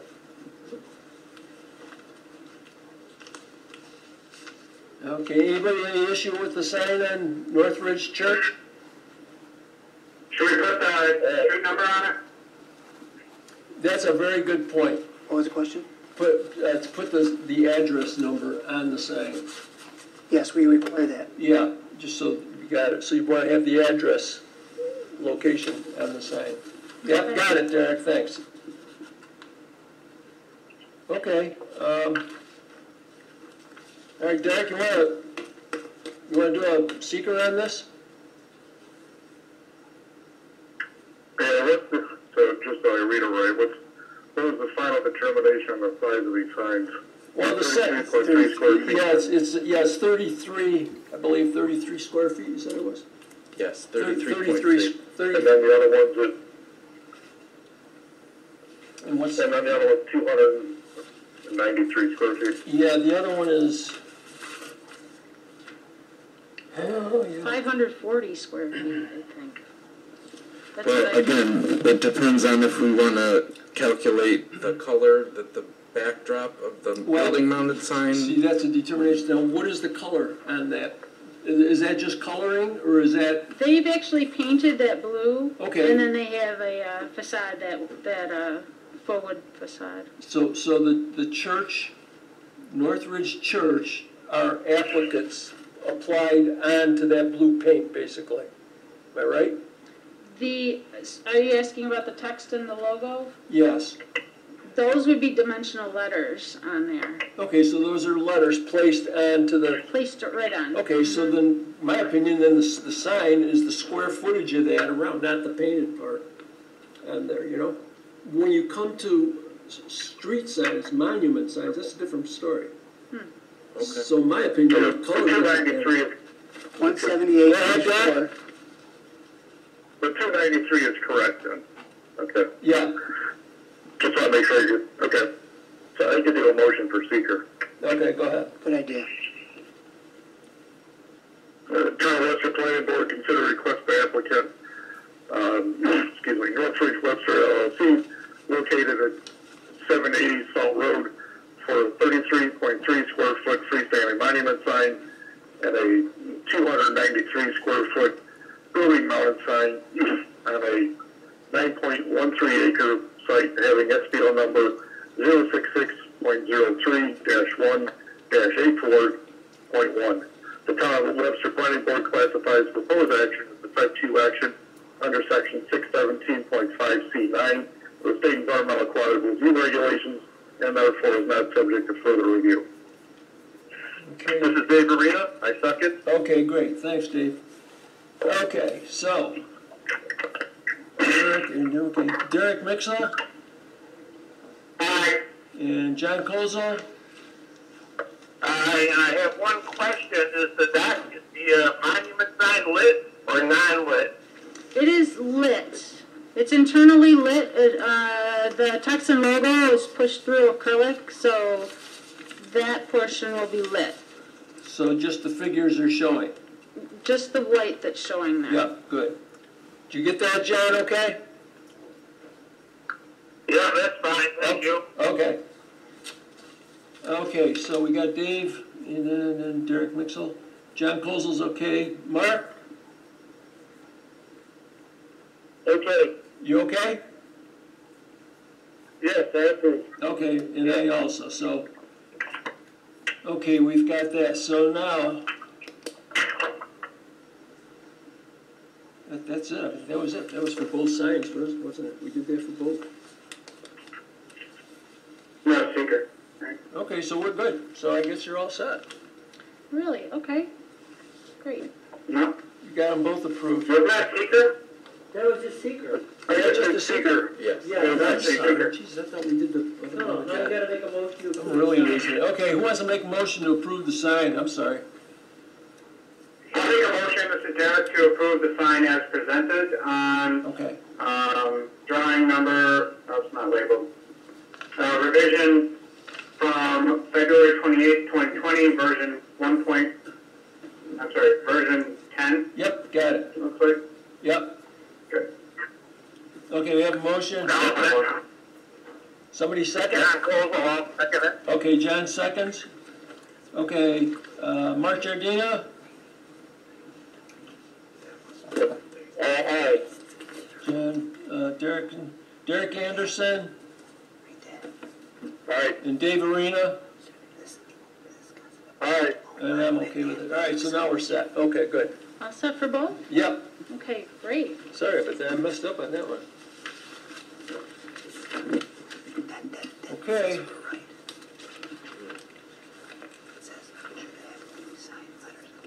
right, thank you. Thank you, guys. Okay, take care now. Yes, a lot of stuff needs to be changed, yes. Come up with a new rule. Sit down and read this sometime and tell me. That's not so. You go anywhere, a sign, a monument sign.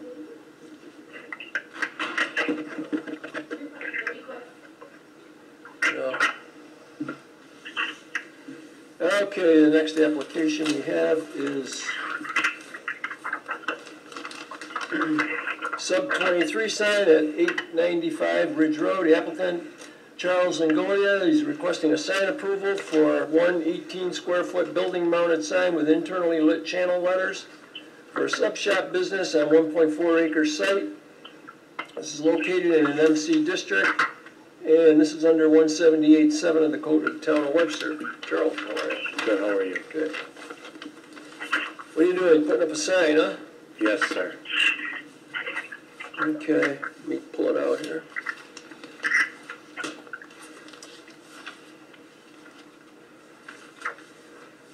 And this is going on the building, Yes, up on the front, right? correct.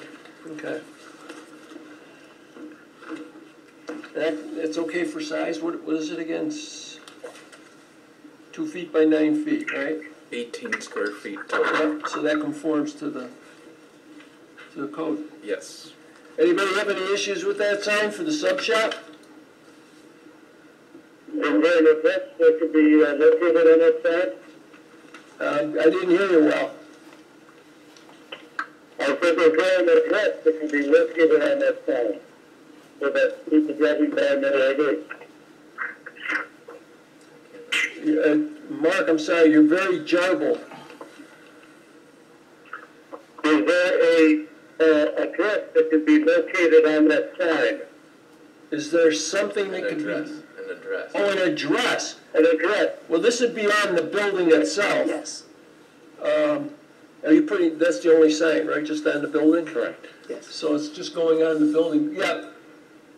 Probably should put a small thing up there with the sign, or the Nobody will see address. it. There's an address in the building already. Right. Is there one on it? It's up on the, it's up on Okay, the I top. guess there is one on there already, he's saying. There's already an address there. Thank you. Okay. Anybody else? Everybody okay with this? Okay. Okay, want to do a seeker on it, Derek, please? Town of Webster Planning, excuse me.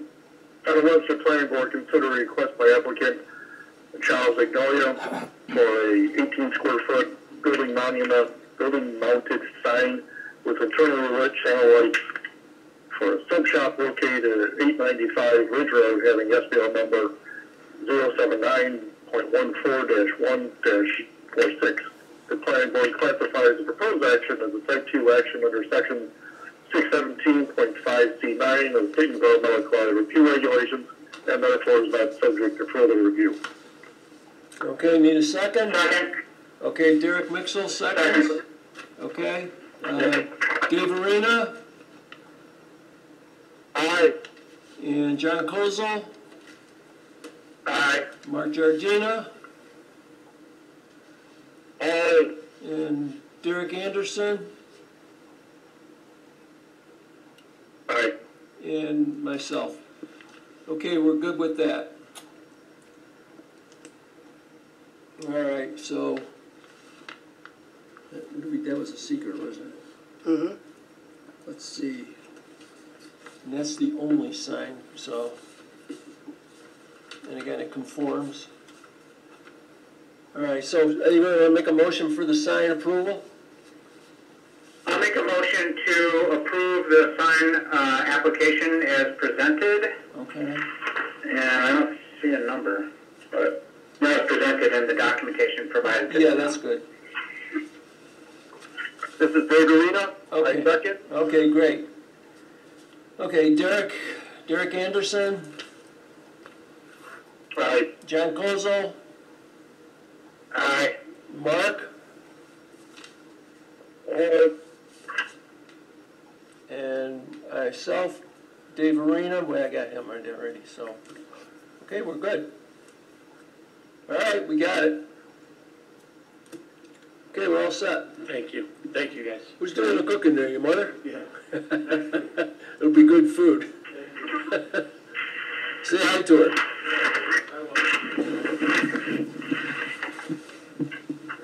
All right, we're moving along here.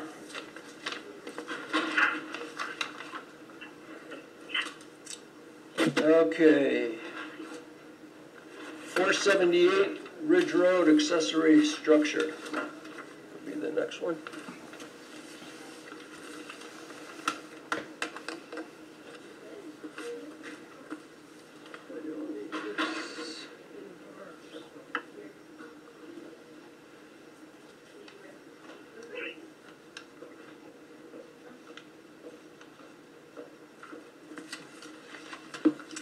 Let's see, this is 478 Ridge Road, the accessory structure. This is located at 478 Ridge Road. The applicants are Brian and Debbie Hyatt, and they're requesting a sketch plan review for a concept to demolish an existing two-car detached garage and construct a 28 by 34, which is 952 square foot accessory structure on 0.36 acre of land with a designated parcel number. This is located in an R3 district.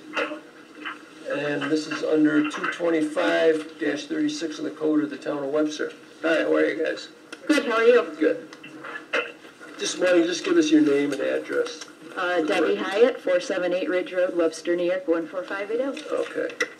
And you're proposing? A two-car garage, detached garage, to replace the one that's there.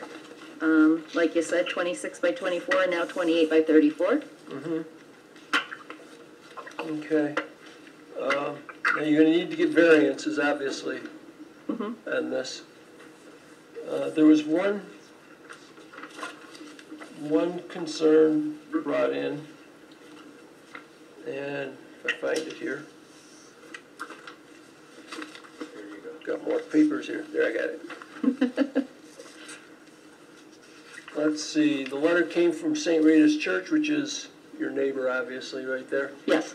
And what they're saying is Tom DeSalvo, our parish attorney, suggested I write on behalf of Father Tim Niven, our pastor of St. Rita's Church, regarding the request for a placement of a pole barn at your address.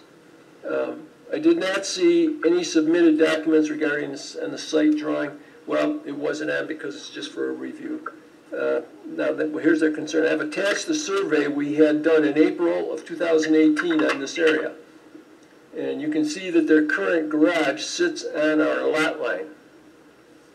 So our hope is that this new larger pole barn would be placed at least 3 feet off of the lot line, giving them access to maintain the east side of the structure. Also a note, they have an existing fence and a blacktop turnaround on our property, and that should not be there. And let me know if you need any further information. So that's a concern they had. We had paperwork when we first moved in that gave the approval from St. Rita's. I mean, it wasn't done, it was built before we even moved in. Pre-existing, Yeah, it's pre-existing, yes. So apparently when we had all our stuff done, there was an approval from St. Rita's for all that. Right. Like I said, it's nothing that we did. No, that makes sense. And that's consistent with town policy, but if you're proposing to remove a structure, you have to come into compliance with the code. Okay, but I don't intend to move the driveway. We're not doing anything with the driveway. What's that? You guys want to mute? You guys want to mute your phone? You guys want to mute your phone? It's a lot of static coming through. Thank you. Go ahead, I'm sorry. I said, we aren't planning to do anything with the driveway. The driveway is existing. It's just the garage we're replacing. Yeah, no, I know, but that's something you have to work out with them. You'll have to get it surveyed. They say they surveyed it, and they're going by their survey. So if it's on that property, then what they're saying is we don't want it there, because you could actually claim it at one point. I guess I'm not the attorney, but am I right, Raj? Yep. They'd be able to claim that after so many years, saying it's ours. Under a claim of right. Right? It's called the adverse possession. Yeah. So they probably want to make sure that's clarified, that's all. Remembering back to law school days. But so that's been there for 50-some years. Well, it doesn't matter, it doesn't matter. That's why they're saying now, if they've had it surveyed, they know where their line is. I'd suggest you get together with them and resolve that. With the church? I would try and do that before, let's see if they'll give you a copy of their survey. That's what they're asserting, yeah. They're saying that the existing garage is right on the property line. All they're saying is, they're okay with you putting another one up, but they're saying just move it over 3 feet away from the property line so you have access along that That's edge. a very good point. You Yeah. might have what's called adverse possession. I'm not your lawyer, but you might be able to raise that issue. So you need to probably speak with the church to work out your differences, because But then if we move it 3 feet, our driveway's gonna be all messed up. that's why you So need to speak with the Well, just to that, or you may not even get it. You gotta go to the zoning board for a variance, and they're not gonna look too favorably on that. So I'd suggest you try and resolve it before you get there. And that's next week. Yeah, because if you go there and then they say, well, this is what you gotta do, then you're gonna be going back again. You see what I'm saying? Yeah. So I'm trying to save you a trip there. So you suggest that we contact the church and Yeah, sit down with them yeah, and talk ask about them it? if you can get a copy of their survey, showing where the lot lines are, Yeah. Well, I know there's been some bad blood between the church and me, and I've heard this meeting. So if this is what it's all about, it's kind of crazy. crazy or not, the reality of life is if they get their knickers in a twist and bring, a lawsuit to enjoin you from tearing down your current garage. The alternatives, You're gonna have to pay lawyers, or you don't have to, but Yeah. you'll end up spending a lot more money than having a conversation. That's not gonna cost you anything but your time. the alternative would be you're gonna have to get a site drawing of your property for the ZBA anyways to show where you're actually locating it on the property. So one way or the other, you're gonna have to get it. Yeah, I provided the map with what we got when we bought our house. Yeah, it was submitted with your package. Yeah.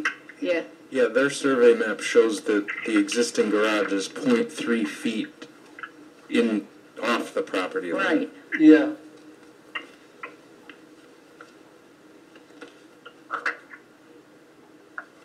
Yeah, see, I'm looking at it. When was this done? 1984. Yep, that's when we bought the house. Mm-hmm. So, I don't think the lot line moves, right?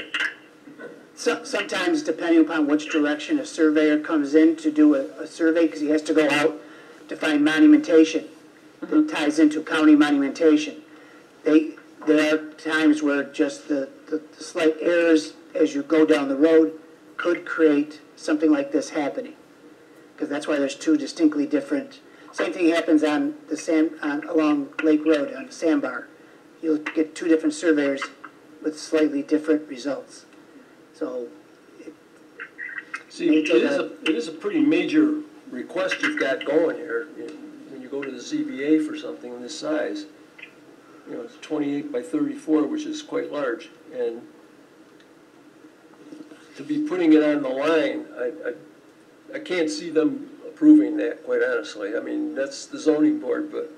And just so you're go with full knowledge, the planning board is a legislative adjunct of the town board.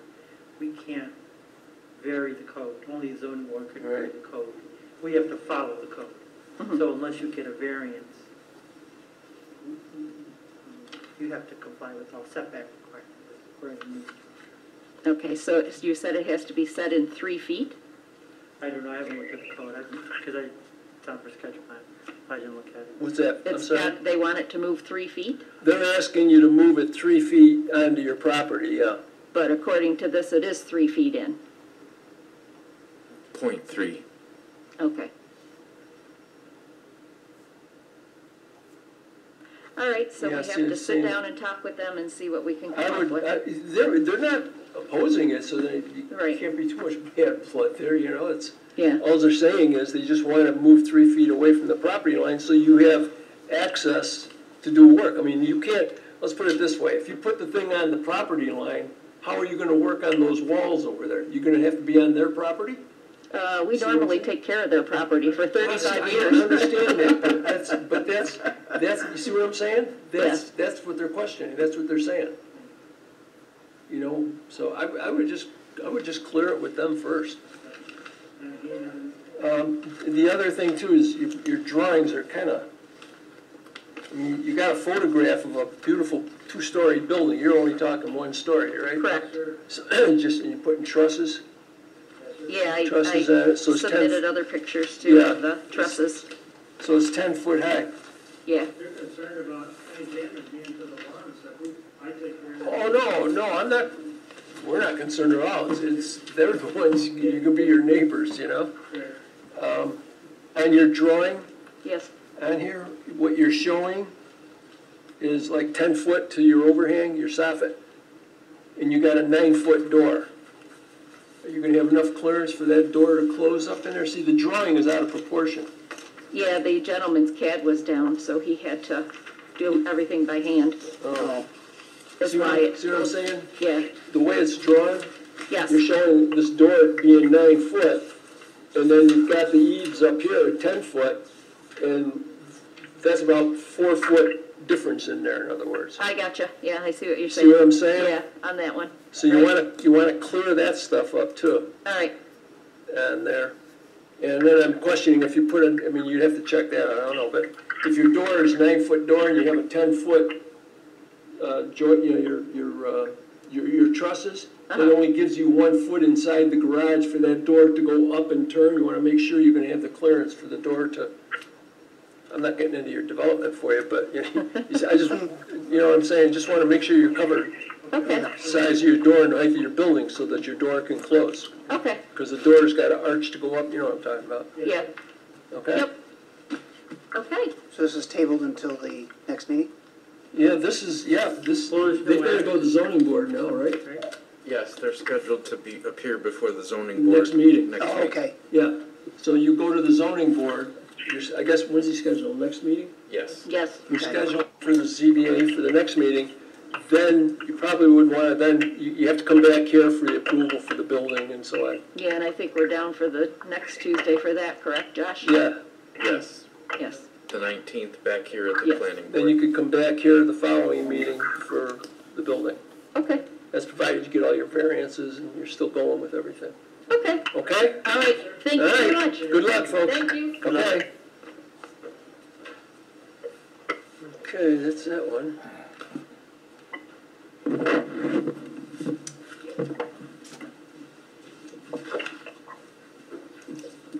And let's see, hold on, got that. That goes over here. Just a question for you guys. If you guys had a chance to review this project on Publishers Parkway?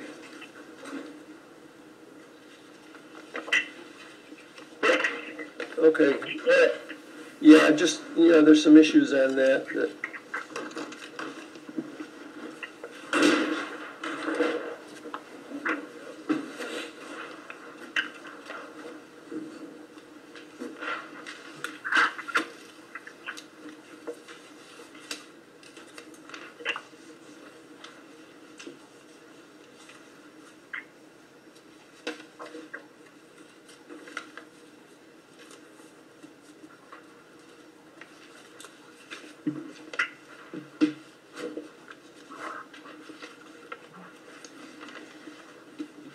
Oh, I'm sorry, you're all set.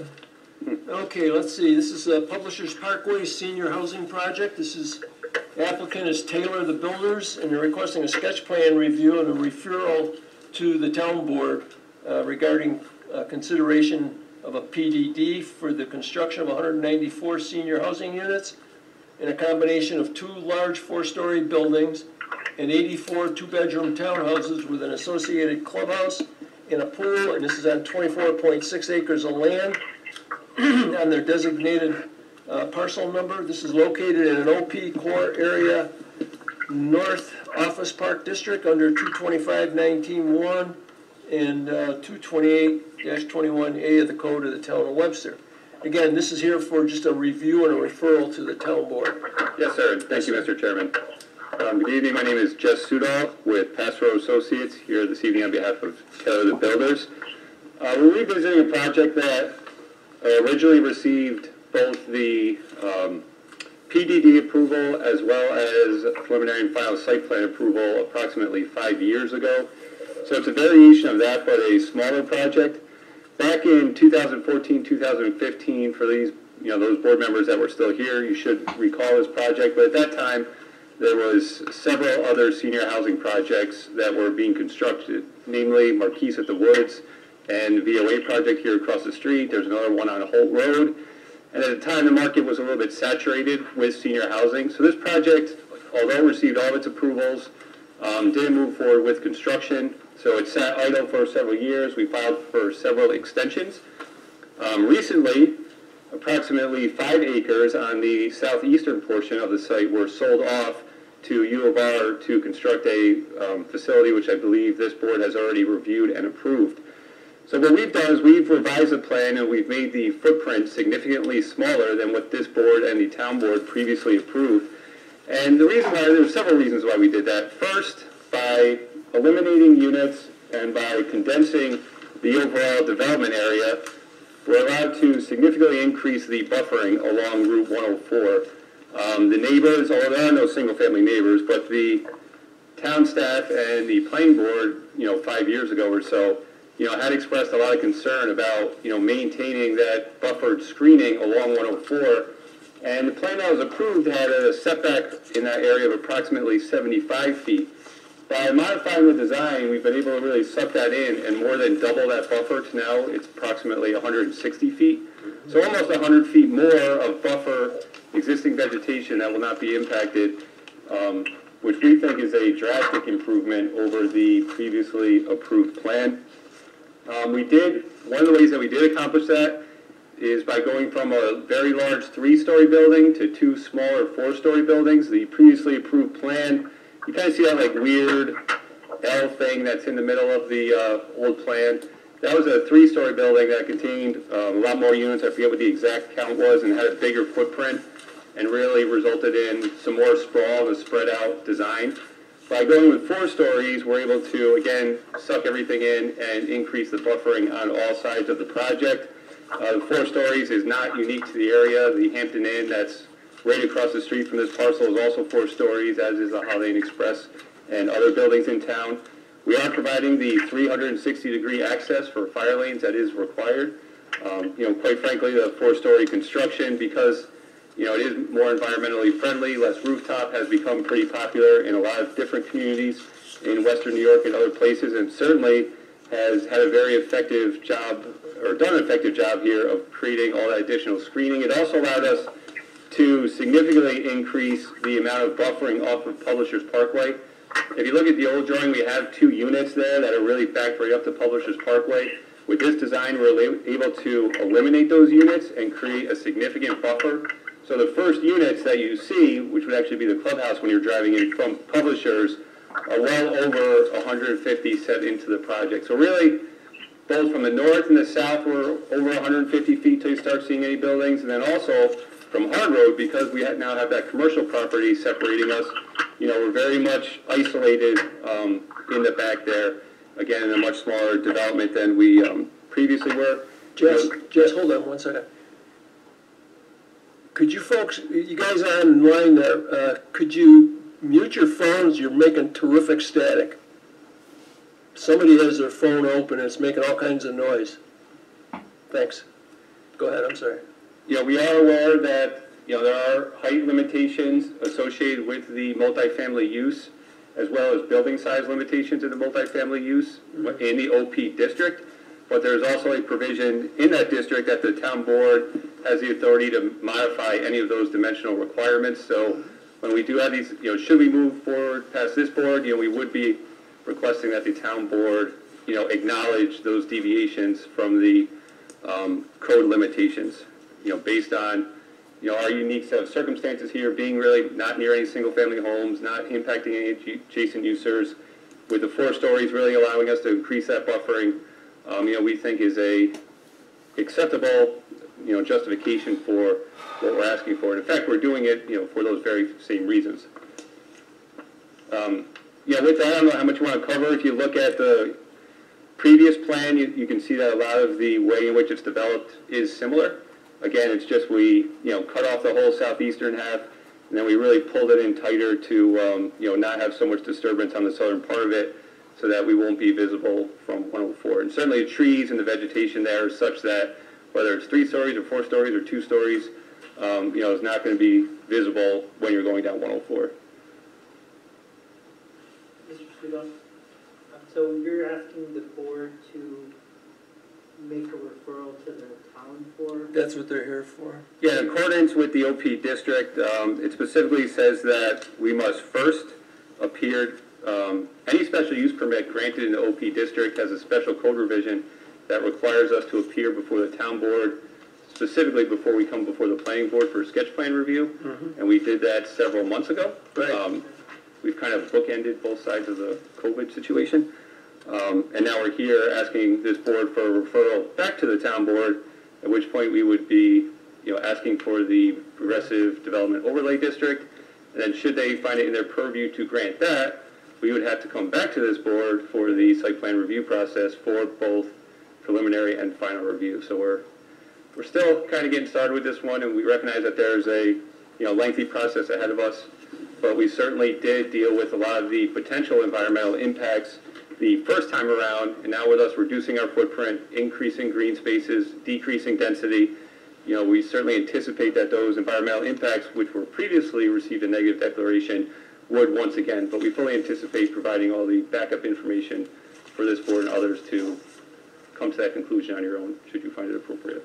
Now, you're saying somewhere in the code where the town board could modify this even further? He's correct. My question, to what point? I don't understand. Was, you're asking the board to give a referral based upon the construction of 194 senior housing units in a combination of the 2 large 4-story buildings and 84 2-bedroom townhouses with an associated clubhouse and pool on a 24.6-acre parcel. That's the referral you're asking us to make? Yeah. Right. So in that, Mr. Chairman, in the OP district, it talks about single family, then talks about multifamily, then talks about like townhomes, I believe. But then underneath all that says the town board may modify any dimensional requirements to accommodate senior housing facilities when issuing the special use permit. Maximum density, okay. Does that include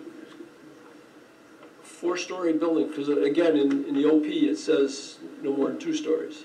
Right, so the 2 stories is in the same list as the buffer areas, the minimum lot size, maximum building length, density, setbacks, etc., all which are the dimensional requirements. And then if you go a little bit further down, then where you just saw the reference to the density, it says the town board may modify any dimensional requirements to accommodate senior housing facilities when issuing the special use permit. And of course, the special use permit is specifically associated with the establishment of the overlay district. So I guess my point, this is a major dense project, number one. Number two, PRC comments were, there was a lot of concern with the traffic, number one. With the sewer department had a comment, if I recall, that sewer is almost at max right now for capacity in that area. And my feeling is with something like this coming in this size, it'll go to the town board and there'll be a referral if they so choose. But why would they want to modify this to allow this much development? I guess I don't understand that. Across the street from a school. Well, my response to that would be that the town board previously approved a larger and denser version of this. But that's before all these other ones went in though, Jess. Well, this one, we did most of them, if not all of them. Yeah. And this was the last one. So Marquise at the Wood had already been approved. The Confer project had already been approved, and this was the last one to come in. And again, there was some concern about, well, what are we going to do with all this senior housing? Again, that's 5 years ago. All of those projects are now at 100% occupancy. The demand for senior housing has really increased again. Again, when it comes to But is it? How do you know this? Well, because we inquire with those existing facilities on their current rental rates. Then my suggestion to the town board would be that they request, same as what we do with traffic studies, which you'd have to do with this anyways, but doing a study, independent study from an outside concern, not by this organization, to come up with some numbers to show where there is a need for more senior housing. This amount. That would have to be something I think the town board should, I think it would be the town board's function to ask for that, right? Not ours. You can't grant. That's what I'm saying. You can't grant a variance to the. No, I'm not saying that. What I'm saying is for the town board to request this, not us. Correct. You can recommend it. That's what I'm saying. That's what I just said. Yeah. Well, and the reason I read that into the record, Tony, was, you know, as a board, you guys can refer it to the town board and give your thoughts. That's what we're doing. That's what I want to do. You decide that you don't agree with the application of 194 units. Correct. You agree to something less, but yeah.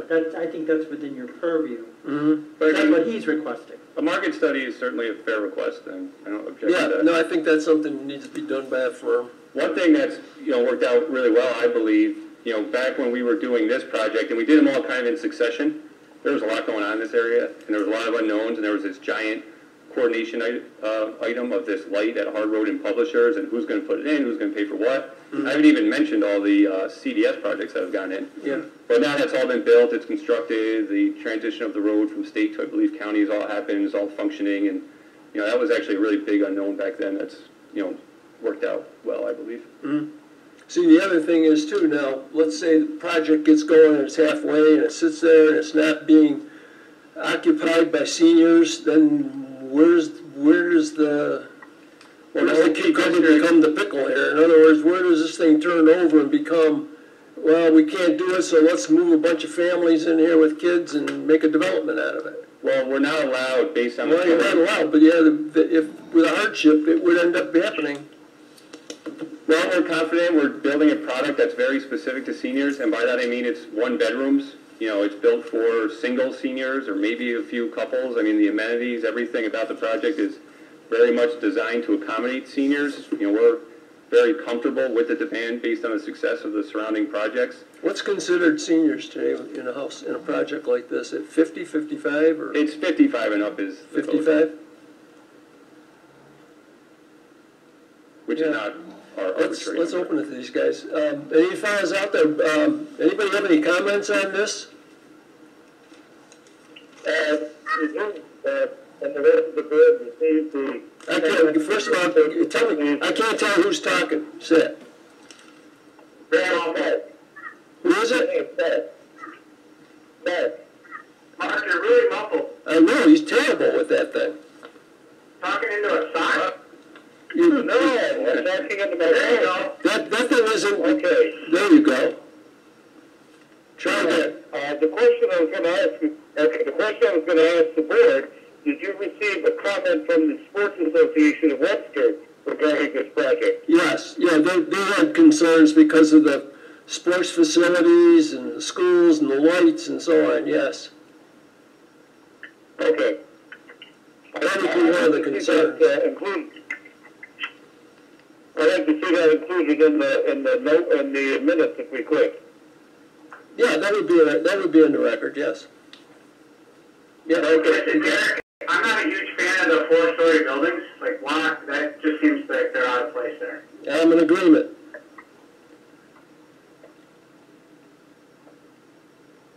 Anybody, Derek? I get they have a smaller footprint, and I appreciate that, but they're going to stick out like a sore thumb. Smaller footprint, but I think there's more units in here.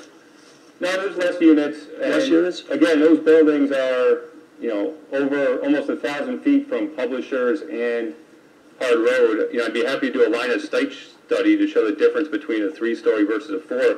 But another reason why we do that or do this in senior projects is if we were to go to a 3-story building, it would get longer and it would have L's in order to conform with the 165 or 250 foot requirements. And what you get with seniors is longer travel distances walking through the corridors when they use the elevators to get to their unit. By going to 4, and I really don't think it's going to have any visual impact, and again, we're happy to provide studies as needed, but it's much more accommodating for seniors, in addition to being able to, have more green space, and, I know I've said 6 times already, but really dramatically increase the size of the buffering on 104. See, looking at the drawing, I don't see a whole lot of green space, open space here. Not a lot of. Well, it might be a lot of rendering is. You can see where a lot of the trees are and the different greens and the browns. There's a large central active recreation area kind of in the top quadrant. And then the bottom quadrant, we really, again, pulled it in to provide all that open space and green space on the south. I think attention to... Just on the multiple family dwelling, maximum building length of 165 except where applicant provides paved accessibility on all sides of the building. You have 2 parking garages on the ends, so I don't know how that makes it accessible. Well, I believe we're only 165 currently. The old one was longer. Oh, the old one, I have one from 2/21/2000. Oh, what's the length of the building in there? These are 250.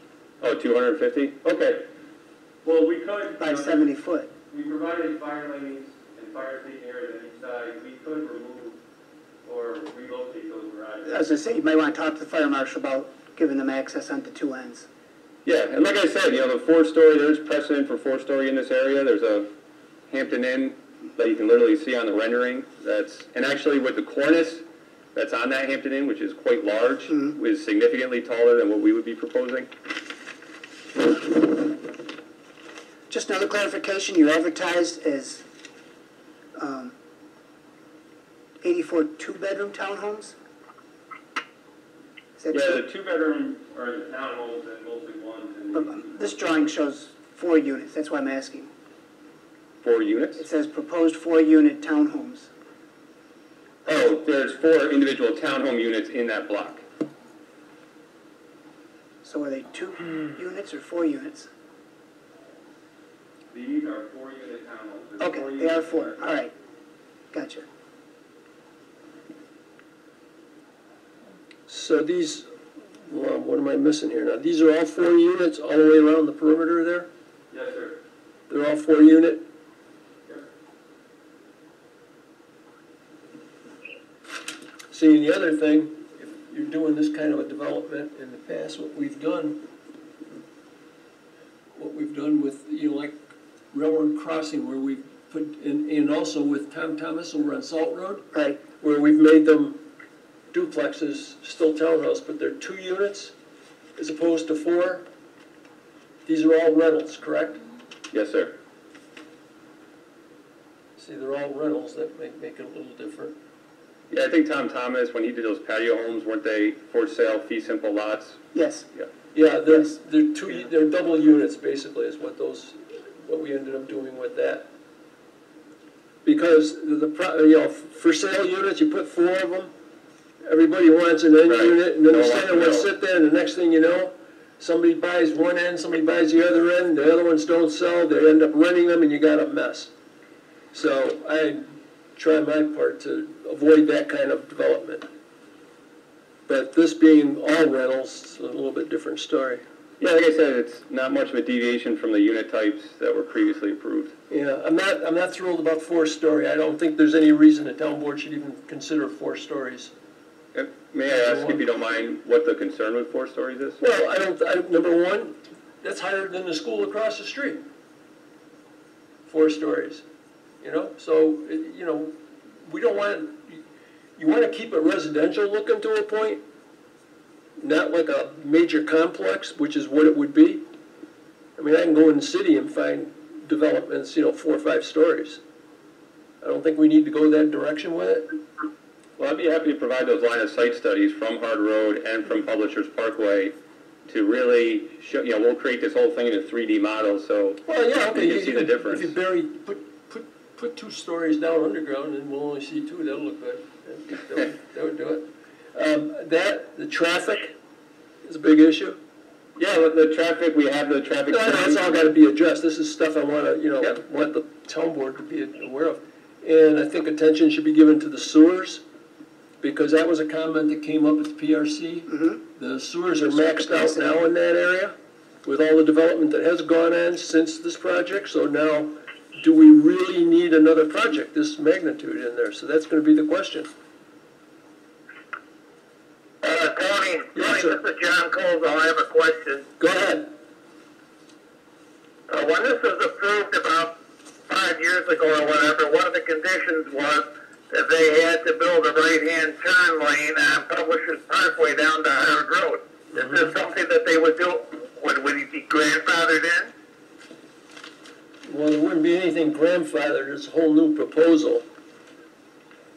Oh, you're talking about at the corner of Howard and Publishers Parkway. Yeah, I got you now. Yeah, they were going to have to build a right-hand turn lane from their street exiting onto Publishers Parkway down to Howard Road. Yeah, that's down the road, John, but yeah, that's a good point. That was done as part of the Winding Woods project. It is? Yeah, they added a center turn lane. Well, it's not there yet, though. I don't know how much you guys want to rehash it, but there was the 4 or 5 projects going on. There was Marquista Woods, there was this, there was Winding Creek, and there was CDS. And everybody said there's a problem with this intersection. So there ended up being a big sharing of infrastructure. This project did this project did that, this project did this.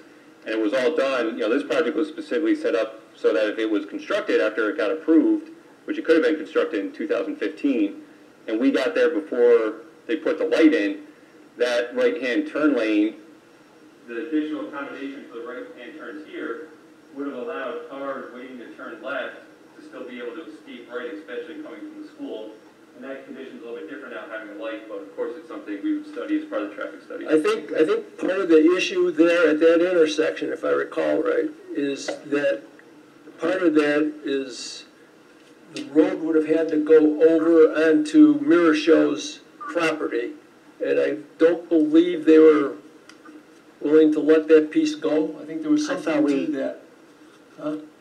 We had it designed and figured out. Yeah, so we met with the people from Mirashow Management, and they were okay with it. But yeah, we met with them several times. They're okay, so then great people. That's something new then. Okay.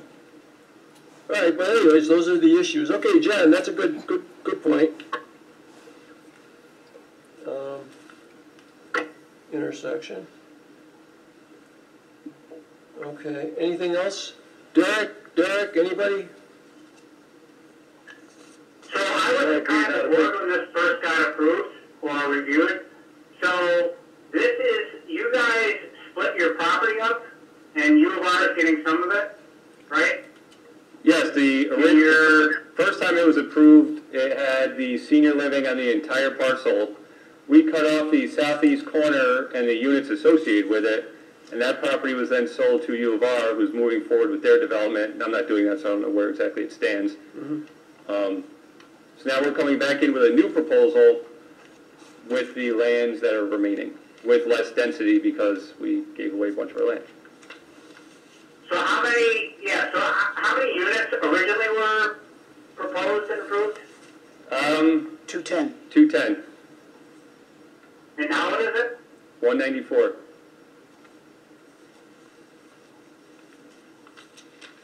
Okay, that's not a huge difference in my opinion. No, it's not. If you look at density, but it's 6.9 units an acre, now it's 8 units an acre. I think is it on the smaller parcel of land though now? Correct. Too? That's what I'm saying, based on the age. You know, in other words, we're jamming as many units on less property. Well, I would say, although the town tends to use as a standard for density, which is in their medium density housing district, it's 8 units per acre, which is pretty typical, and we've stayed at or under that. So we do a lot of projects that are 10, 12, 11, in Parrington, in Penfield, in Greece. Not that that matters, but. Well, okay, anybody else, any other comments from you fellas? None? All right, then what we'll do is we'll have to send a letter, draft it, send it to the town board. Again, my concerns would be the sewers, the traffic. I'm totally opposed to 4 stories. And then John's comment regarding the intersection. And there'll be a bunch of others, you know, engineering and so on and so forth. But these are just my main concerns with the project itself. Mr. Jack, I'm also concerned with the 4 units per structure. Well, what do you guys think? I get the rental thing, but at some point, you know, I like the doubles that we did on Salt Road. Yeah, okay, I'm in agreement with you there, Derek. Even if they're getting rented. Yeah, it looks more residential.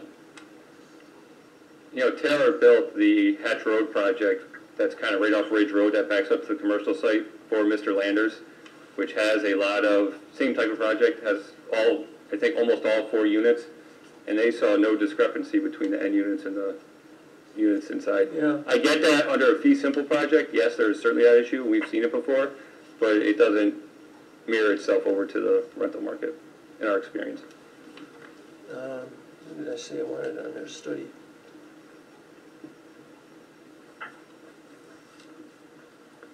Need for number of units. Okay. I'm just scribbling stuff down while I'm going here. All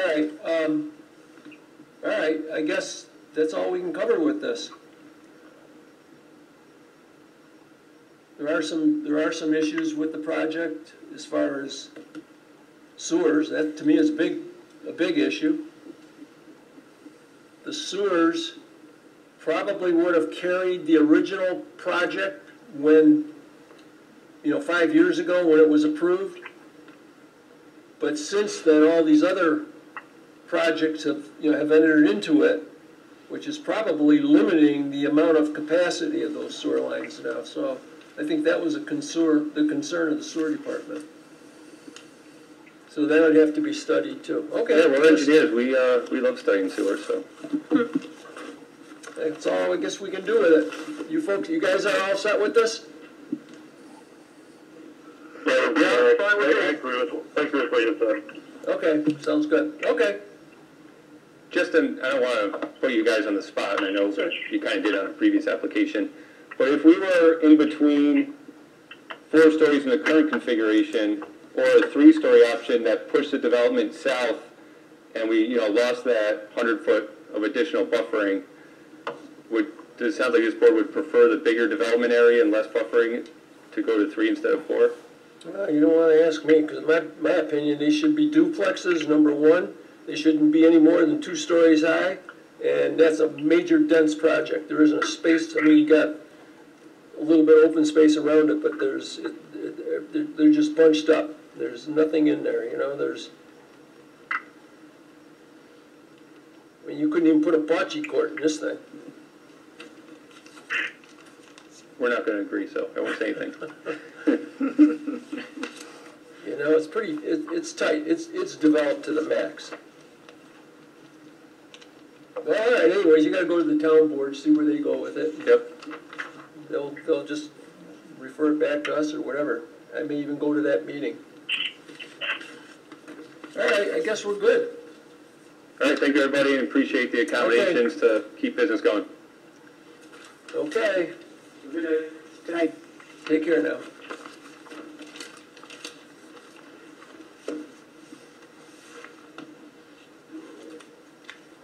Keep that one.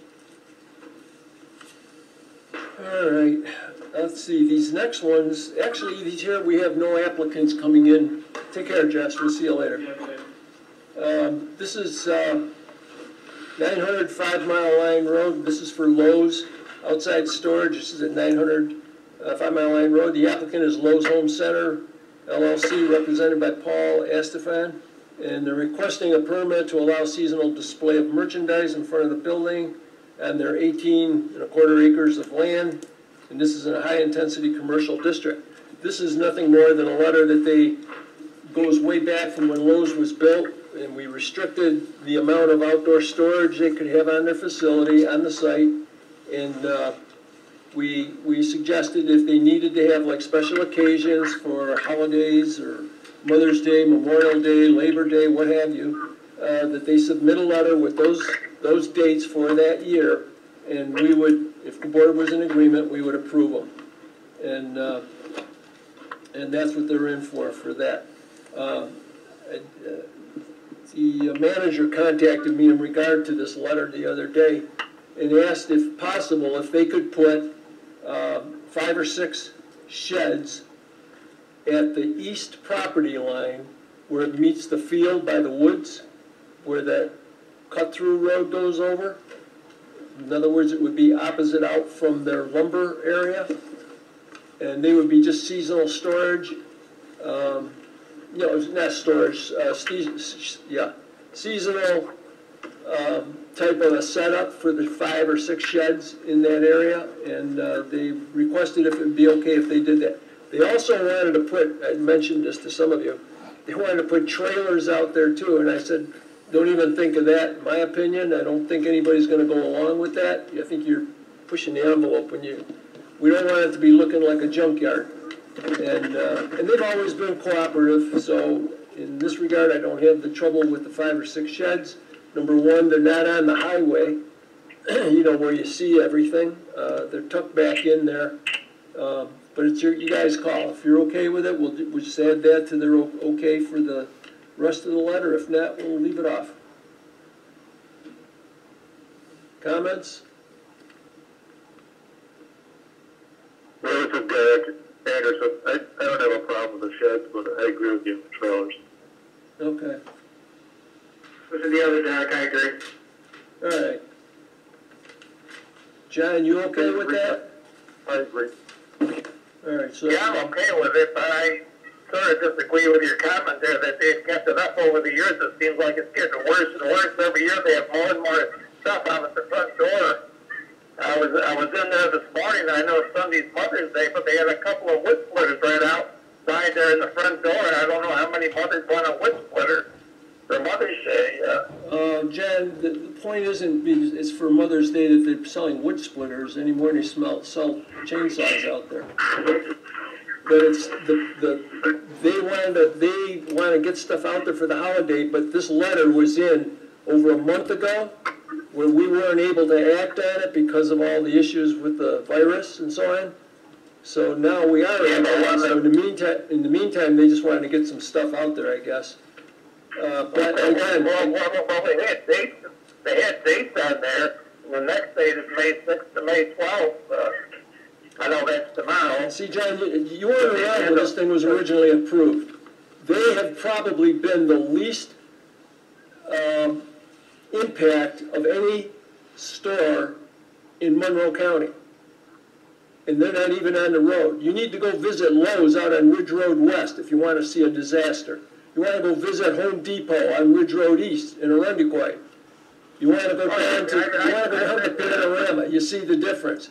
My point of this is, when there were sheds and miscellaneous stuff outside of BJ's, there was never a concern, and they never had an approval for that, but we never did anything about it. So my point is, at least they're asking for something. Now, if we see something that's out of place and we ask them to remedy it, I'm sure they'll do it. That's the difference. Yeah, I don't have a problem with their sale dates here. That's fine with me. Mm-hmm. But it just seems like other than the sale dates, they just seem to have a lot of stuff out front. There's getting to be more and more as the years go by. Well, what do you want to do? I mean, I don't know. I understand what you're saying. I do see some things out there. But like plants and that nature, that is something that was approved. They could do that. That was something that was approved way back when. Okay, no, I'm fine with what they're asking for. All right. All right, well, we'll just keep an eye. If we see something, that is out of place or is excessive, then we can send them a letter and ask them to take care of it. That's best we can do then. But overall, I mean, they're pretty agreeable to, remedy any problems. All right, should we call a roll on this thing? All right, I'll make a motion that we send a letter in favor of the requests that they've made, and that no more than six sheds at the east end of the property where they designated on their sketch. Okay, does that sound all right? That's all right, huh? Yeah, I'm good with that. This is Eric. Okay, somebody want to second that? Dave Arena. Dave, second, okay. All right, Derek, you're okay with it? Derek Anderson? Yes. Okay, Derek Mixel? Yes. And John Kozel? Yeah, I'm fine with it. And Mark Giardina? Yes, you can hear me, I'm fine. Okay, good, then we're all set then. All right, then we've got that covered. All right, that's taken care of. Now, the last one we have on here is one that I had sent you guys an email on this a while ago. This is the Ridge Road Mobile Station. It's Trimble's at the corner of Phillips Road. And in our resolution back in 1988, there was a stipulation in there that no alcoholic beverages to be sold. Well, the intent obviously was no whiskey or that kind of stuff. Beer is something that they sold from day one, and that's a license that's given by the state, not the town. So the approval for that was given by the state, New York State. So that's how that all transpired. However, they were having a closing on May 1st, excuse me. They were having a closing on May 1st, and since our meeting wasn't until this evening, they couldn't, they wouldn't have been able to close at that date. So the request was, could we do something with this? So that's why I emailed you guys, and everybody was in agreement to move forward. It was okay. They didn't see any issue with it. So we sent them a letter. Josh sent them a letter saying that it would be okay, and that we would make a formal request at this meeting. So, Mark, you want to make a motion to approve the modification to the minutes from 1988? I don't have the date, but we don't need it. That's all right. Let's see. It's just a make a March 1st of 1988. Okay. Well, let's see. I will make a motion for 1418 Ridge Road Mobile Gas Station. The applicant is 1418 Ridge Road Holdings LLC, who requested modification of conditions of approval to remove the original 1988 condition of no sales of alcohol at the mini mart on .98 acre parcel located in a low-intensity commercial district under section 228.3A, subsection 3 of the Code of the Town of Webster. And it should be noted that the date is March the 1st of 1988 was the original passage of the. Okay, so that's what's on the paper. So what's your what is your motion to rescind that part to allow the sale of beer, right? That is correct. Okay, good. Now we got it. All right, that's good. All right, we need a second. All right, John Kozel, I'll second it. Who's that? John? John. Oh, okay, John. Okay, Yeah. great. Okay, Dave, Arena, you okay? I'm okay. Okay, Derek Anderson. Aye. Derek Mixel. Aye. And myself, and we're okay. So we've got it covered. All right, good. We're all set. We covered all the bases tonight, guys. Thanks a lot. This was an interesting evening.